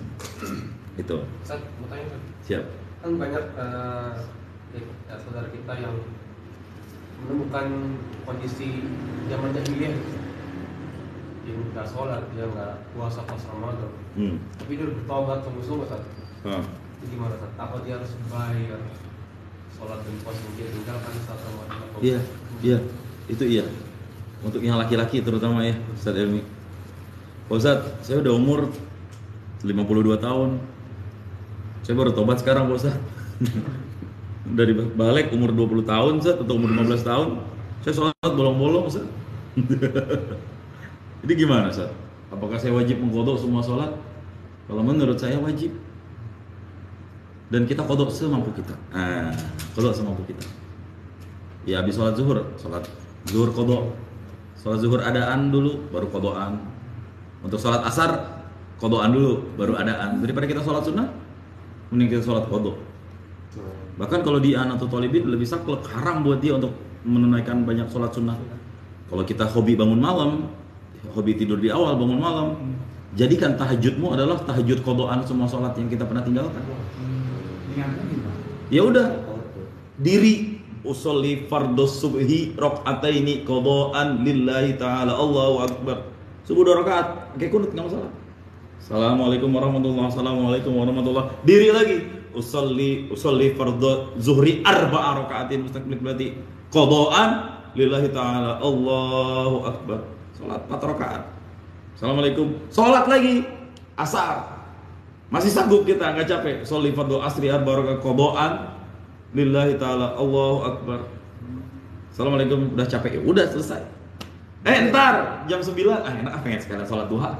Tadi udah sampai zuhur, asar. Nggak masalah sholat. Oh boleh, beruntun itu boleh?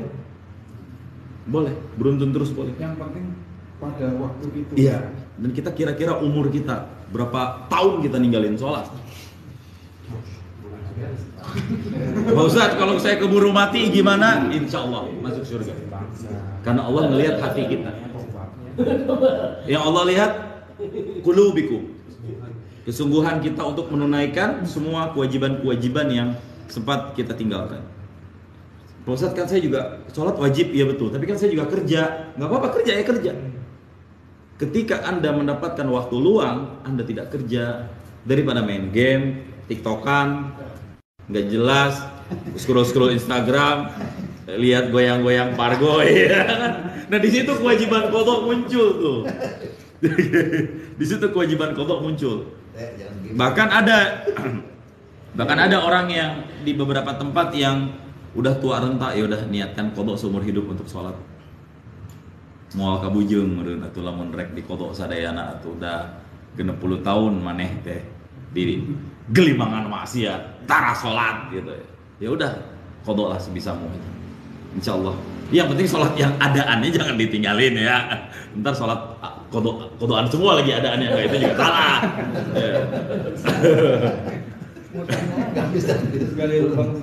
Itu dia. Wajib udah masuk masih kodokan. Iya masih kodokan lagi. Memang kodokan wajib, ya Pak Komto, tapi tidak fauran, tidak segera. Buat orang yang sudah terlanjur lama, tidak segera dalam arti kalau ada urusan yang nggak boleh nggak untuk dikerjakan, ya kerjakan dulu. Nanti di dalam kitab I'anatul Thalibin di bab sholat tuh di awal-awal terkait masalah sholat yang ditinggalkan apakah wajib diqadha atau tidak, jawabannya adalah wajib diqadha. Kemudian apakah segera atau bisa tidak segera, itu khilaf, itu bukan khilaf, itu dirinci lagi.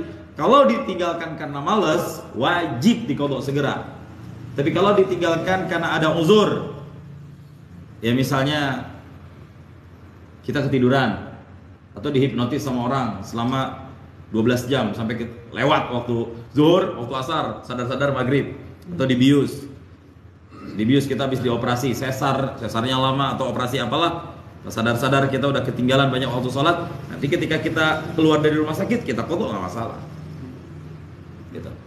Nah seperti itu. Satu yang lagi, ya tadi terkait hijrah lagi tuh.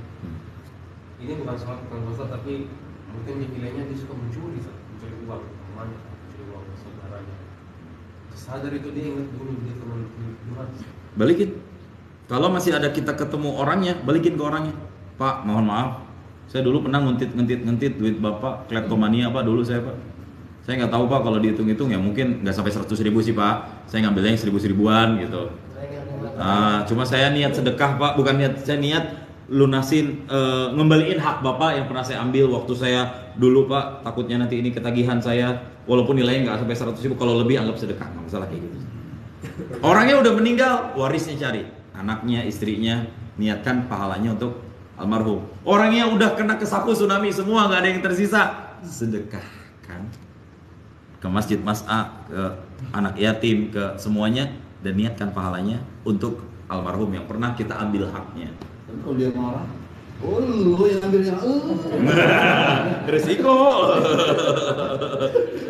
Yang penting kita udah beres. Itu kan bagian dari taubat ya. Itu bagian dari taubat kayak gitu. Sampai ada orang yang taubat yang tersisa hanya pakaiannya aja, ya udah, ya harus siap. Pantesan hilang terus. Makanya Ustaz, kita hidup itu mencari yang namanya ladzah. Apa itu ladzah? Kenikmatan. Makanya kita minta sama Allah, Allahumma a'inna ala dzikrika wa syukrika wa husni ibadatik. Ladzah itu kenikmatan. Orang kalau udah merasakan satu kenikmatan, dia pasti ingin melakukan kenikmatan itu lagi. Ketagihan. Kalau ada orang nikmat melakukan maksiat, yakin dia pasti akan melakukan lagi. Karena apa? Udah tahu enaknya. Dan ini juga berlaku di ibadah. Kalau orang udah merasakan nikmat dan manisnya ibadah malam, lezatnya ibadah malam, dia akan terus melakukan. Kalau enggak tuh kayaknya enggak betah gitu. Makanya kita minta jadikan kenikmatan Allah yang Allah berikan kepada kita semuanya digunakan kenikmatan untuk beribadah. Dan nikmat yang paling indah, tahu nikmat apa Ustaz? Lezat yang paling indah, tahu lezat apa? Lezat akliyah, nikmat akal. Itu yang paling nikmat. Karena apa? Nggak ada habisnya dan nggak ada capeknya. Lezat makan, kita suka mie gacoan misalnya. Enak pasti kita ke gacoan lagi, paham toh? Pasti. Nggak antri. Bodoh amat maupun antri, udah nikmat pasti kita ke gacoan lagi Pak Musa. Antri. Siap, udah lezat. Apapun ya. Orang kalau udah lezat perut, tapi kalau udah kenyang lezatnya hilang, ya kan? Syahwat berhubungan suami istri, kalau udah selesai lezatnya udah hilang. Tapi lezat akliyah, nikmat ngaji, nikmat menuntut ilmu, maksud saya ini nggak akan ada capek dan habisnya, ya nggak sih? Itu. Dan dia makin diguguk, makin aus ngaji, makin aduh, nih kalau bisa ngaji kayak gini tiap malam nih. Nah, ada rasa lega enak gitu. Air walaupun capek kerja siang ngantuk tidur. Kenapa datang beliau ke sini? Lezahnya udah dapat walaupun tidur minimal aing menang barokahna. Nah kan itu lezah itu. Dan itu yang guru-guru kita nasihatin ke kita tuh seperti itu. Jadikan semua lezahmu adalah untuk lezah ibadah. Ahlan wa sahlan, masyaallah. Habib, masyaallah. Masuk sini. Ini Habib Alwi ini masyaallah. Dari ini juga beliau Bapak Camat dan juga beliau ini Sayyid. Habib, masyaallah. Habib mau masuk di sini. Nih nanti jangan sampai dosa kami di sini enggak memuliakan zuriat Nabi ini.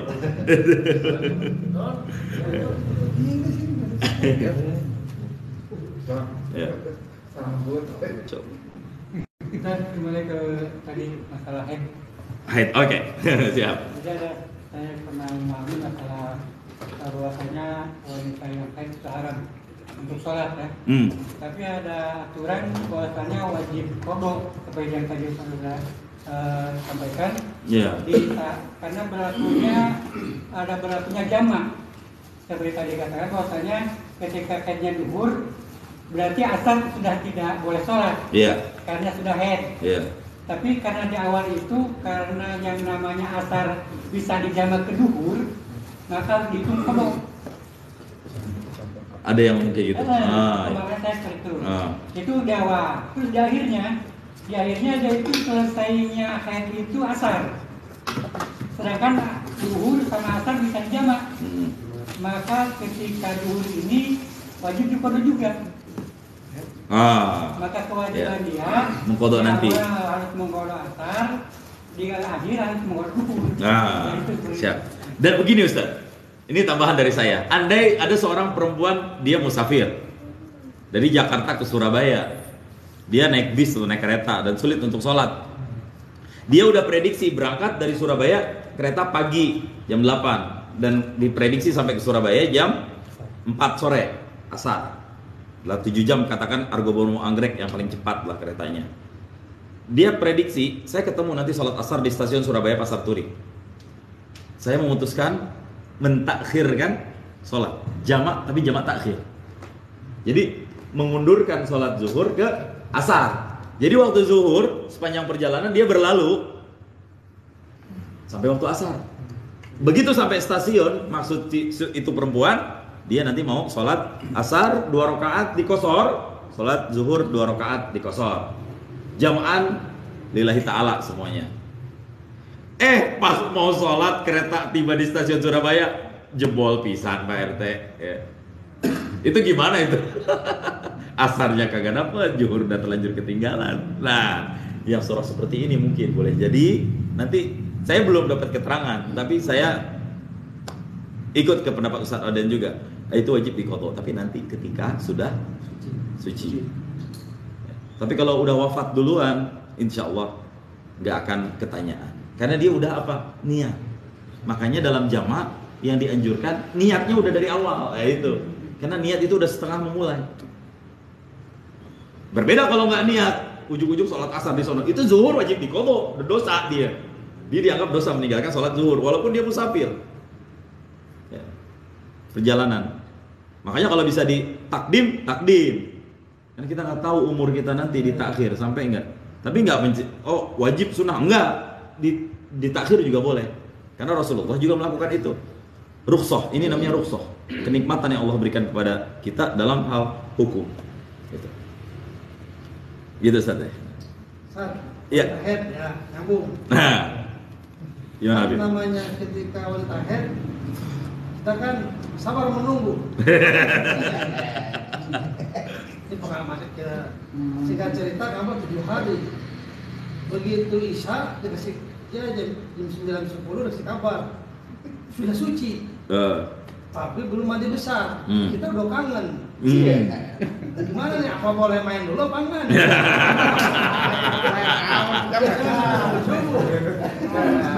Tadi Bib, itu udah saya sampaikan di awal ya. Saya sudah sampaikan sebelum masuk bab ini ya. Tadi di paling pertama, itulah ruginya mereka yang beristri satu. Karena apa? Karena kangen ada yang tak bisa ditunaikan seketika. Itu jawaban pertama. Jadi kalau kita berharap untuk bisa menikmati ladahnya ibadah suami istri, cari istri lagi. Jadi ketika istri yang satu berhalangan, ada cadangan. Itulah ya. Cari yang ketiga lagi. Gak mungkin semuanya, pasti ada yang salah satunya lolos dari masa-masa expirednya lah gitu. Itu. Ditanya dulu. Yang kedua, sebaiknya bersuci dulu. Dalam arti mandi dulu, meskipun sudah nggak keluar. Karena apa? Salah satu tujuan mandi selain untuk menunaikan kewajiban itu litanzif, untuk membersihkan. Kenapa saya katakan mandi dulu? Takutnya nanti dia memang sudah meyakini, dia sudah mengecek dengan caranya, melihat oh nggak keluar lagi, tapi kita nggak tahu. Nah, udah nunggu lama, yakin nggak keluar, udah seharian, besok diputuskan untuk mandi. Dia lihat siklus dulu ya. Tadi dilihat siklusnya 6 hari, dan memang kalau udah 6 hari bisa udah nggak keluar lagi di hari yang ke-7. Maka hari yang ke-6 terakhir dia bisa langsung mandi pada saat itu. Dan kalau misalnya belum mandi, jangan. Karena apa? Ada potensi mazinnah namanya, masih bisa keluar. Itu. Ada potensi masih bisa keluar. Ini seperti yang ditanyakan sama Doni tadi. Udah mandi, macam kasusnya, Bib. Udah mandi, udah sholat, pas ke kamar mandi lagi, lah kok masih ada bercak-bercak keluar. Nah, itu kasusnya. Jadi itulah resikonya yang beristri satu. Bagaimana kangennya itu gak bisa jawab. Fikih nggak bicara perasaan, fikih bicara hukum. Jelaskan langsung, ya. Ya. Oh, udah ya, bingung banget tuh. Ya Allah. Waalaikumsalam warahmatullahi wabarakatuh. Itu sedikit penjelasan, ya. Tapi jangan diamalkan juga. Nanti dilarang ngaji di sini lagi. Soal ini menarik nih. Sebulan belakangan ini lagi nulis berita tentang janda ya.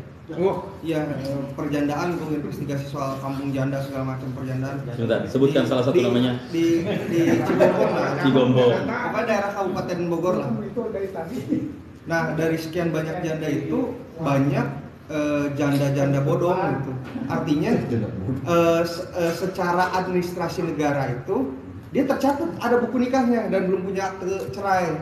Tapi kata para bukan ulama sih, tokoh-tokoh di sana tuh bilang kalau udah ditinggal berapa lama dia udah jadi janda gitu. Bahkan dia dinikahin ke orang tapi nggak pakai kartu ini. Jadi talak si suaminya hilang kah, si suaminya cuma ngasih surat doang lah, nggak mau pengadilan. Banyak itu kasus, dan itu mungkin ratusan kali, termasuk di kampung istri saya ngajar itu di Jonggol Sukamakmur. Nah, menyikapi itu nih, ini kan rencana mau bikin runningan dari sebuah berita kampung janda itu ya, lanjutannya gitu.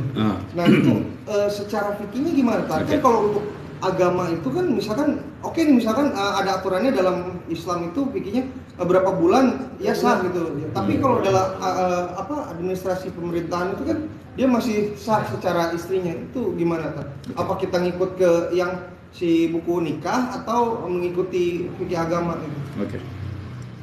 Mati itu ada dua. Mati itu ada dua. Ada mati hakiki, ada mati hukmi. Ada mati hakiki, ada mati hukmi. Mati hakiki ya meninggal dunia, dicabut nyawa, udah jelas gitu. Yang kedua adalah mati hukmi. Mati hukmi adalah orang yang sebenarnya dia masih hidup tapi sudah dihukumkan mati. Bagi seorang istri yang suaminya kabur entah kemana, ditinggalkan berapapun lamanya, kalau udah ada kabar ditinggalin, emang nggak, itu udah enak nanti diurusnya di pengadilan. Tapi yang jadi masalah nggak ada kabar, ditinggalin sama suaminya, nggak pernah ngasih kabar, nggak tahu udah dia masih hidup, entah dia udah nikah lagi, kawin lagi sama yang lain, tinggal di mana, pokoknya nggak ada kabar dan dia ditinggalin sendiri. Apa yang harus dilakukan seorang istri? Apakah dia boleh menikah lagi? Jawabannya tidak boleh menikah lagi.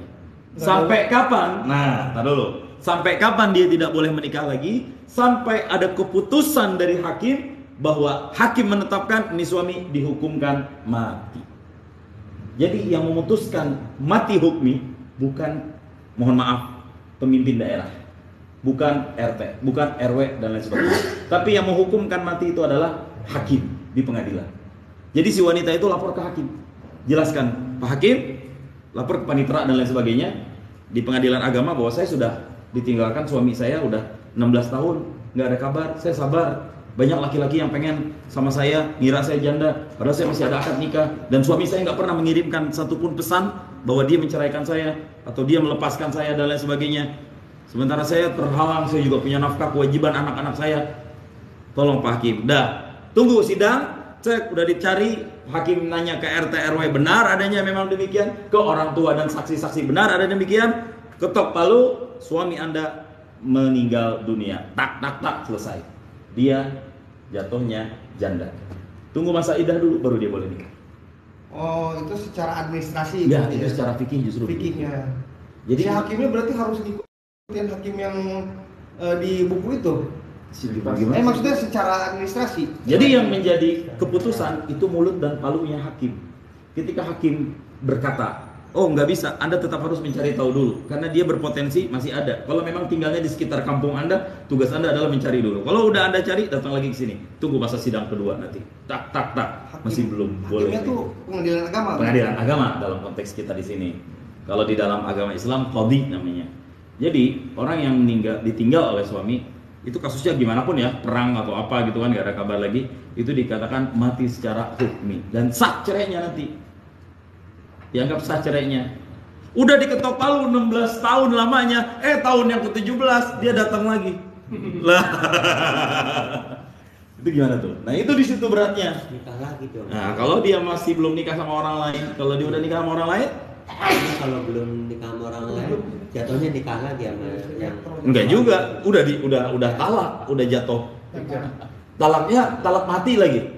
Kalau talak mati kalau mati mah kan sebenarnya kan bukan talak ya, cerai mati lah, firaq maut, pisah secara mati. Kan beda sama talak. Kalau talak hidup. Kalau pisah gimana? Kalau misal udah 15 tahun, pas tahun ke-16-nya dia datang, ada pengen ngumpul lagi. Ya boleh, nikah baru. Dengan nikah yang baru.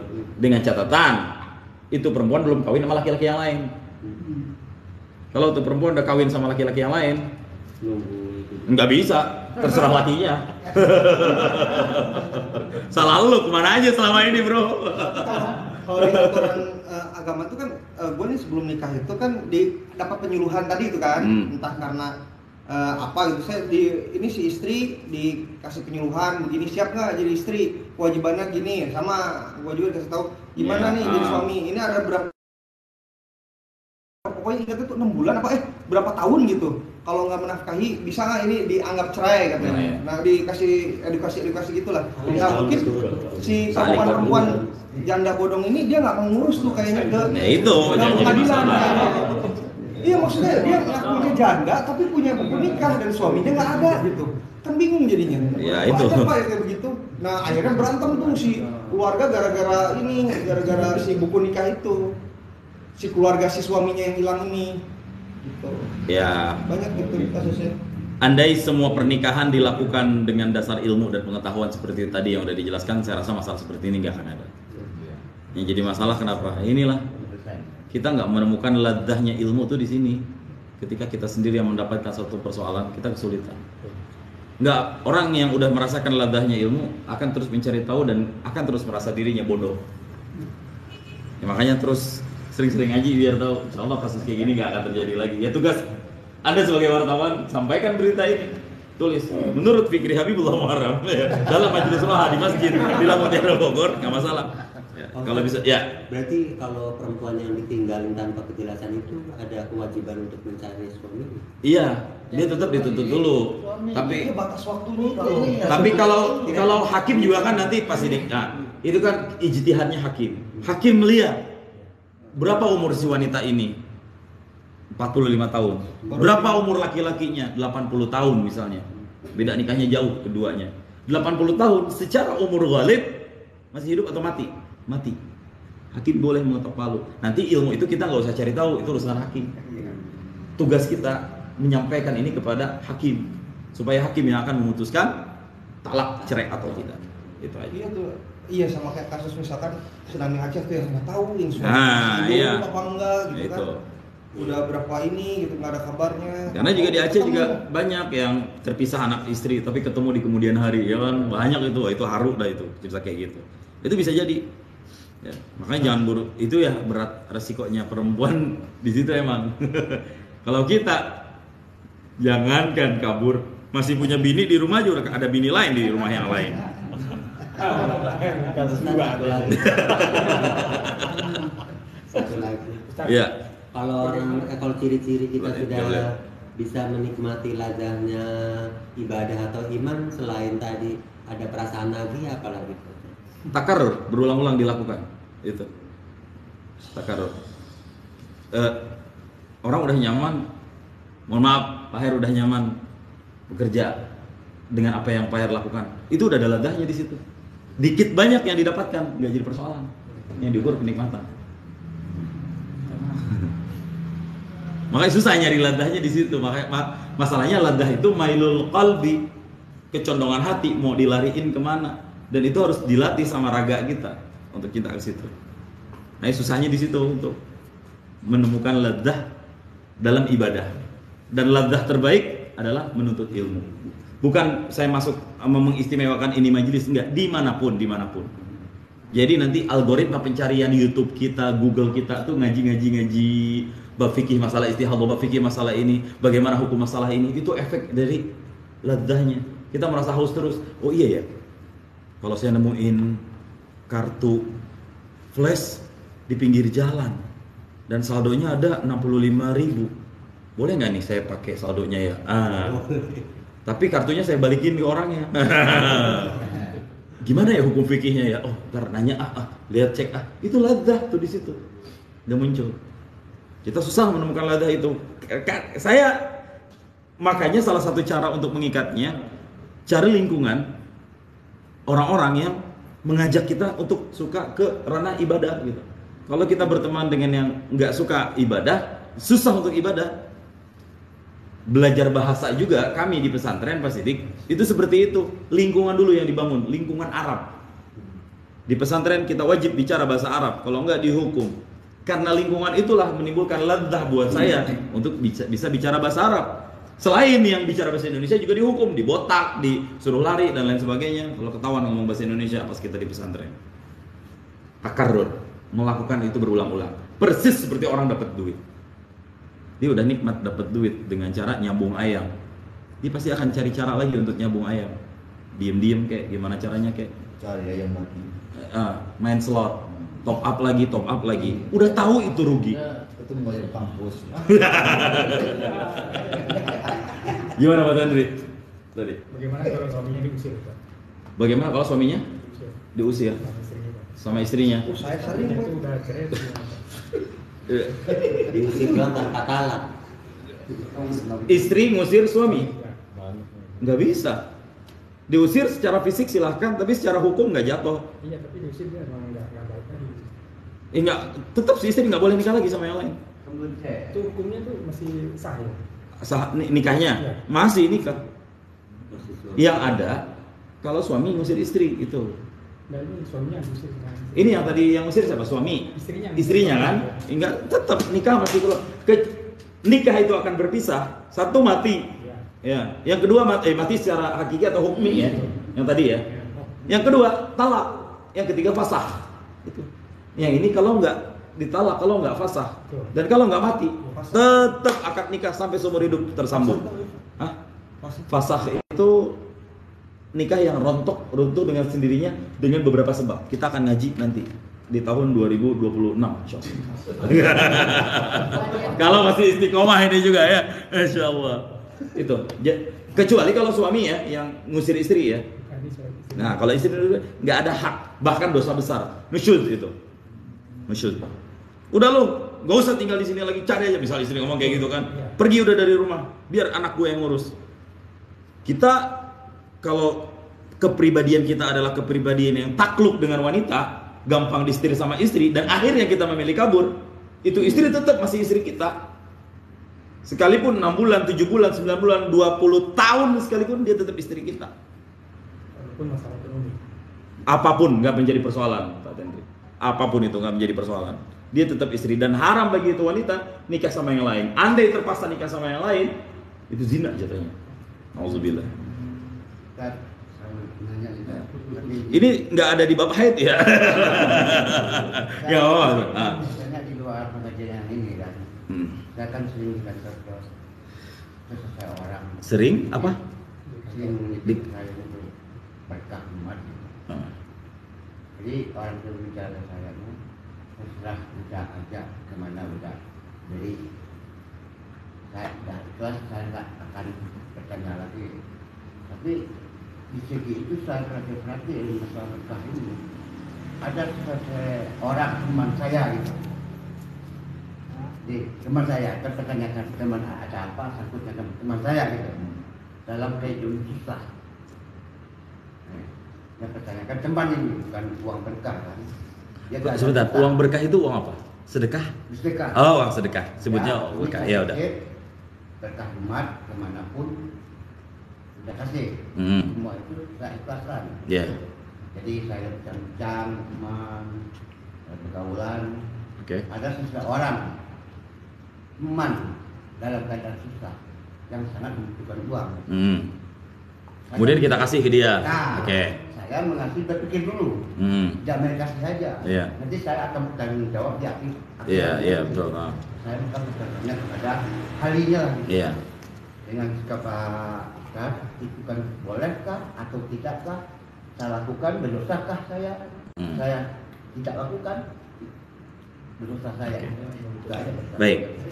Yang saya tangkap dari pertanyaan Pak Ustadz, ada kata-kata tadi dari orang yang menitipkan hartanya ke kita. Ya. Saya ikhlaskan, Anda mau pakai kemanapun. Berarti itu nggak ada patokan buat kita. Kemanapun yang kita berikan, kita nggak akan dosa. Mau ngasih ke, mohon maaf ya, manusia yang paling durhaka sekalipun sah. Ngasih ke Jablay misalnya, sah, nggak masalah, karena udah ada kata-kata. Kecuali tolong berikan di sesuatu yang bermanfaat. Nah itu harus kita lihat.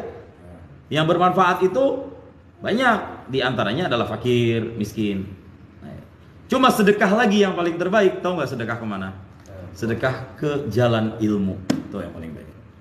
Itu sedekah terbaik. Apapun judulnya, pesantren cari di kampung kita biasanya ada nenek-nenek yang ngaji Al-Quran, yang dia jarang banyak orang pedulikan, rumahnya pas-pasan, bantu dia. Itu menurut saya tuh wali-wali Allah tuh yang kayak gitu tuh, yang jarang diperhatikan. Karena kerangka ilmu tuh banyak di dia. Sedekah terbaik itu sedekah untuk menuntut ilmu. Apalagi pesantren A sedang membuka kesempatan untuk pembangunan, yang ingin berpartisipasi, ambil. Dan dahulukan al-aqrabu fal-aqrabu. Konsep sedekah ya, yang dekat dulu cari. Kalau yang dekat udah aman, cari lagi yang lebih dekat. Dekat ini bukan dekat secara jarak, tapi secara keluarga juga bisa, jarak juga bisa. Oh, di antara keluarga kita nih masih ada yang ghorimin, banyak kelilit utang dia, kasih ke dia. Nggak apa-apa. Bagi 2. Misalnya dikasih 1 juta, kita bagi 200 ke 5 orang. 200 ini ada santri di sini, ada guru ngaji di sini, kasih ada masjid di sini butuh, kasih 200. Nah, itu sah semuanya, insyaallah. Aman dah. Aman. Udah nanti perwakilan udah nanti aman. Aman dah ya. Pokoknya nggak onde-mande lah. Puas aja gitu. Tenang insyaallah. Oke, saya lanjut ke sini. Tadi untuk masalah sholat tuh ya. Sekarang kita lanjut masalah sholat sebentar. Fardhon aini au kifayah. Kemudian tadi masalah sholat di dalam dijelaskan baik fardu ain ataupun fardu kifayah. Dalam arti fardu ain itu sholat semuanya ya, fardu ain, sholat 5 waktu. Fardu kifayah apa contohnya? Sholat jenazah. Berarti bolehkah seorang wanita haid sholat jenazah? Nggak boleh jawabannya seperti itu. Wa kadza sujud tilawah sajad di sababiha tilawah. Kemudian wasani as-shaum. Yang kedua adalah puasa. Nah ini agak panjang nih. Insya Allah kita habiskan sampai 10:30. Rutinnya mau 10:30. Kita nggak baca kitab hadis dulu ya. Tinggalan kitabnya. Dari Cikarang buru-buru saya tadi. Kita satu teks lagi. Yang berikutnya yang diharamkan adalah puasa. As-shaumu puasa fardhon au naflan. Baik puasa fardu ataupun puasa sunnah. Haram hukumnya bagi seorang wanita yang sedang haid dan sedang nifas untuk berpuasa. Nah, cuma di dalam dijelaskan famata nawat saumu haruma 'alaiha. Maka manakala seorang wanita di bulan Ramadan dia haid, kemudian dia niatkan puasa, ketika malamnya dia niat puasa, haruma 'alaiha, dosa, haram kepada perempuan tersebut. Wa amma idza lam tanwi wa mana'at nafsaha at-ta'ama wa syaraba fala yahrumu 'alaiha. Adapun jika perempuan tersebut tidak niat untuk puasa. Adapun jika wanita yang haid ini tidak niat untuk puasa, wa mana'at nafsaha, tapi dia mencegah dirinya selama sesiangan puasa, at-ta'ama wa syarab, dari makan dan minum, fala yahrumu 'alaiha, itu mah enggak haram. Tidak haram kepada wanita. Kenapa? Li'annahu la yusamma sauman, karena enggak dinamakan puasa. Ini bisa jadi pelajaran buat kita. Ini bagian dari targhib Ramadan. Ini kalau nggak salah yang saya sampaikan juga nih di Masjid Mas'ah. Saya setiap subuh hari Sabtu selama 1 bulan ini bulan Februari, ya. Selama bulan Februari dapat tugas oleh DKM Pak Ustadz Sohib untuk taklim tentang masalah fikih puasa, ya, di Masjid Mas'ah, insyaallah Sabtu. Kemarin kita udah bahas masalah niat puasa. Nah, ini salah satu pembahasan yang akan saya bahas di minggu depan, tapi saya bocorkan sekarang. Jadi kita bisa didik istri-istri kita, anak-anak kita yang perempuan yang sudah dewasa, yang sudah balik, dia bisa loh selama puasa nggak makan dan nggak minum, layaknya orang puasa, layaknya orang puasa. Yang penting satu, dia jangan niat puasa. Sahur bareng nimbrung nggak masalah, walaupun lagi dapet sahur aja udah niatnya, tapi jangan sahur, makan kan nggak masalah, nggak dosa. Allahu Akbar, azan subuh. Yang penting dia jangan niat puasa. Dari mulai terbit fajar terus sampai terbenam matahari. Ikut buka bareng. Dia niatnya jangan buka, makan aja lagi udah. Gua lapar seharian kagak makan. Nah, itu yang dia lakukan, berpahala atau enggak? Dapat pahalanya. Tapi bukan pahala puasa. Pahala imsak namanya. Apa itu imsak? Nahan. Karena dia sudah menahan seharian ihtiraman li syahri Ramadan, karena memuliakan bulan puasa. Yang sebenarnya jam 12, aduh gua aus banget kebetulan ini ada cikibul main beli lu aja main cikibul lagi ngetren kan kemarin kan, udah dia makan dulu, ya nggak masalah, nggak dosa juga. Nah, wa tahrimu 'alaiha ma'qulul makna, ya kan, haramnya puasa kepada perempuan jelaskan. Udah makul secara makna seperti itu.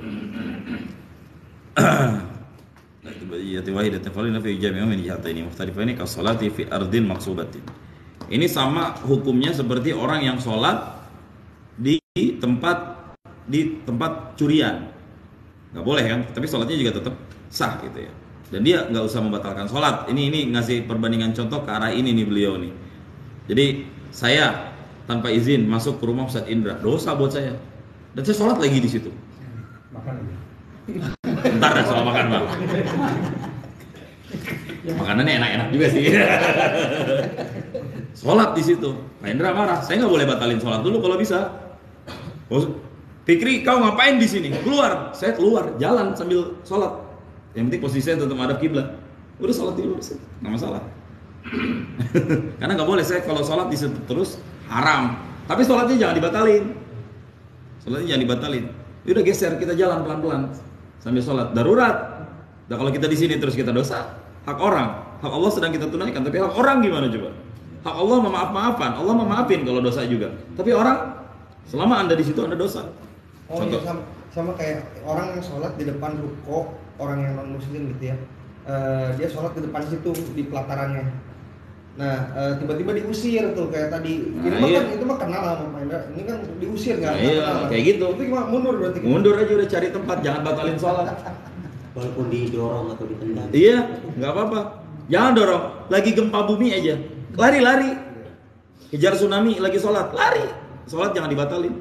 Atau gimana Ustaz, kan nggak bisa sujud? Jangan sujudnya di hati aja udah. Sepahit-pahitnya di hati aja. Oh, pas sudah dapat tempat yang aman, ya udah kita sholat lagi normal. Udah di rakaat ketiga tuh dia. Rakaat keempat tinggal tahiyat doang. Udah cari tempat dulu. Assalamualaikum. Nah, 3 kecamatan nggak sadar kita lewatin udah. Sholatnya di Parung, rakaat kedua di Kemang, tahiyat akhir di sah, kayak gitu, nggak masalah, fikih itu kayak gitu. Nah, itu ya. Insya Allah besok kita akan masuk. Itu baru kita ngaji baru 2 nih yang diharamkan untuk berpuasa ya. Yang diharamkan puasa baru 2. Insya Allah berikutnya kita akan masuk yang ketiga yang diharamkan, membaca Al-Quran. Ini panjang nih ntar nih. Ustaz, HP-nya buka HP yang head boleh nggak? HP-nya ada Al-Qurannya. Itu ntar panjang. Ustaz, kalau misalnya megang kitab tafsir boleh nggak? Gitu. Ustaz, kalau dia menghafal Quran gimana? Kalau dia hafizo, kalau dia nggak murojaah, ntar dia hafalannya lupa. Tapi dia juga haid gimana? Itu panjang. Insya Allah permasalahan ini akan kita bahas besok. Mudah-mudahan nggak ada halangan panjang umur. Semuanya nggak rezeki. Nah, sebelum saya tutup, karena udah jam 10 lewat 19. Kira ada lagi pertanyaan kira-kira atau yang nggak setuju ingin disanggah dibantah monggo. Gak apa-apa, ini fikih kok. Ya. Cukup di sininya belum cukup. Apa dia, Habib emang kayak gini di sini. Nama majelisnya majelis rohah nyantai. Ya. Jadi kalau misalnya ngaji tegang-tegang, efeknya 2, Habib. Ngantuk, balik kabur. Dan nggak menarik. Jadi nyantai. Jadi kita ngobrol sebenarnya di sini. Cuma ngobrolnya pakai kitab dan ngobrolnya kita niatkan ngaji. Ya, namanya dinamakan majelis rohah. Rohah nyantai. Istirahah, rohah, arihna, rohatan, itu artinya semuanya santai, relax. Ya, gak usah pikirin. 40 harian kakek. Oh iya, monggo. Ini undangan ya, buat semuanya ya. Ba'da di malam apa berarti? Jumat besok. Malam Jumat.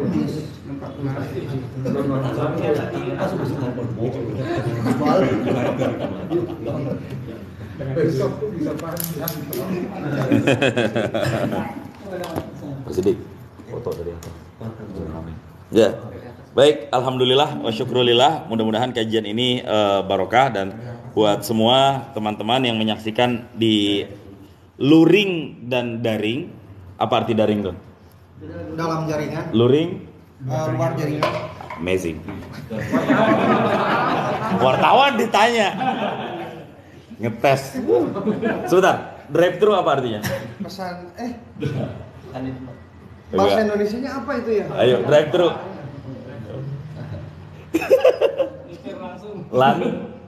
Layanan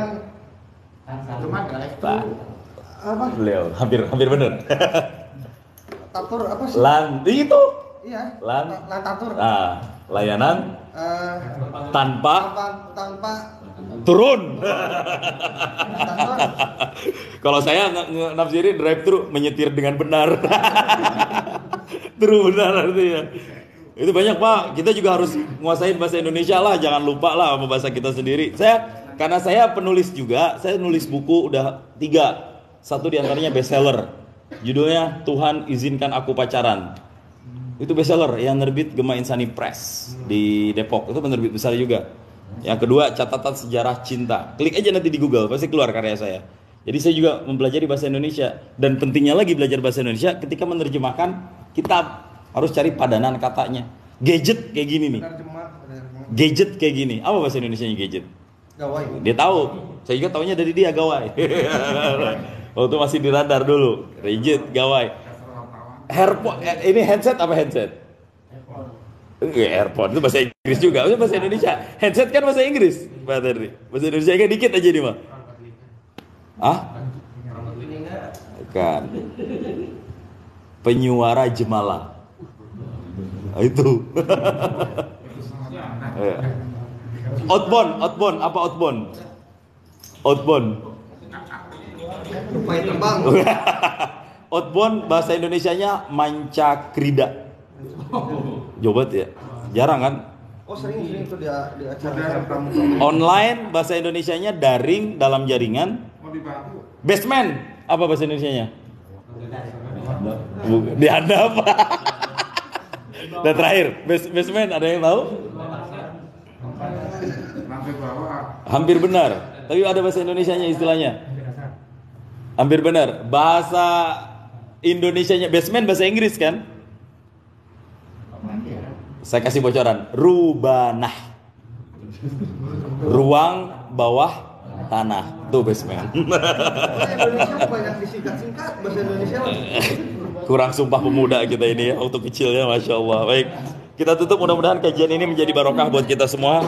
Sebentar, bulan depan, minggu depan belum ada, lupa saya Pak Heru, di mana ya? Minggu depan kita di mana? Besok, ya Insya Allah ya, siap ya, berkah Insya Allah. Di rumah Pak Her besok Insya Allah. Baik. Ini rumah yang dapat nih, datang nih. Habis jadi tahu tata. Kira-kira ada yang penting. RT yang ngomong. Baik, kita tutup dengan doa, mudah-mudahan jadi berkah buat kita semuanya. A'udzubillahi minasyaitonirrajim. Bismillahirrahmanirrahim. Alhamdulillahirabbil alamin. Hamdan naimin hamdan syakirin hamdan yuafi ni'amahu wa yukafi'u mazidah. Ya Rabbana lakal hamdu wa lakal mulku wa lakal syukru kama yanbaghi li jalali wajhikal karimi wa 'azimi sultanik. Allahumma shalli ala sayyidina محمد وعلى آل سيدنا محمد اللهم حبب إلينا الإيمان ويزينه في قلوبنا وكره إلينا الكفر والفسوق والعصيان واجعلنا من الراشدين اللهم إنك أنت العزيز الكبير العليم ونحن عبادك الذليل الضعيف لا حول ولا قوة إلا بك اللهم سخر لنا أمورنا كما سخرت فرعون لموسى ولين قلوب الناس كما لينت الحديد لداود أنت مولانا نعم المولى ونعم النصير يا حي يا قيوم يا ذا الجلال والإكرام اللهم اغفر لنا ذنوبنا ولوالدينا وارحمهما كما ربيانا صغيرا ولجدنا ولجداتنا ولعامنا ولأعمادنا ولأستاذنا ولمشايخنا ولحبايبنا ولمن أحسن علينا ولأزواجنا ولأبنائنا ولمن له حق علينا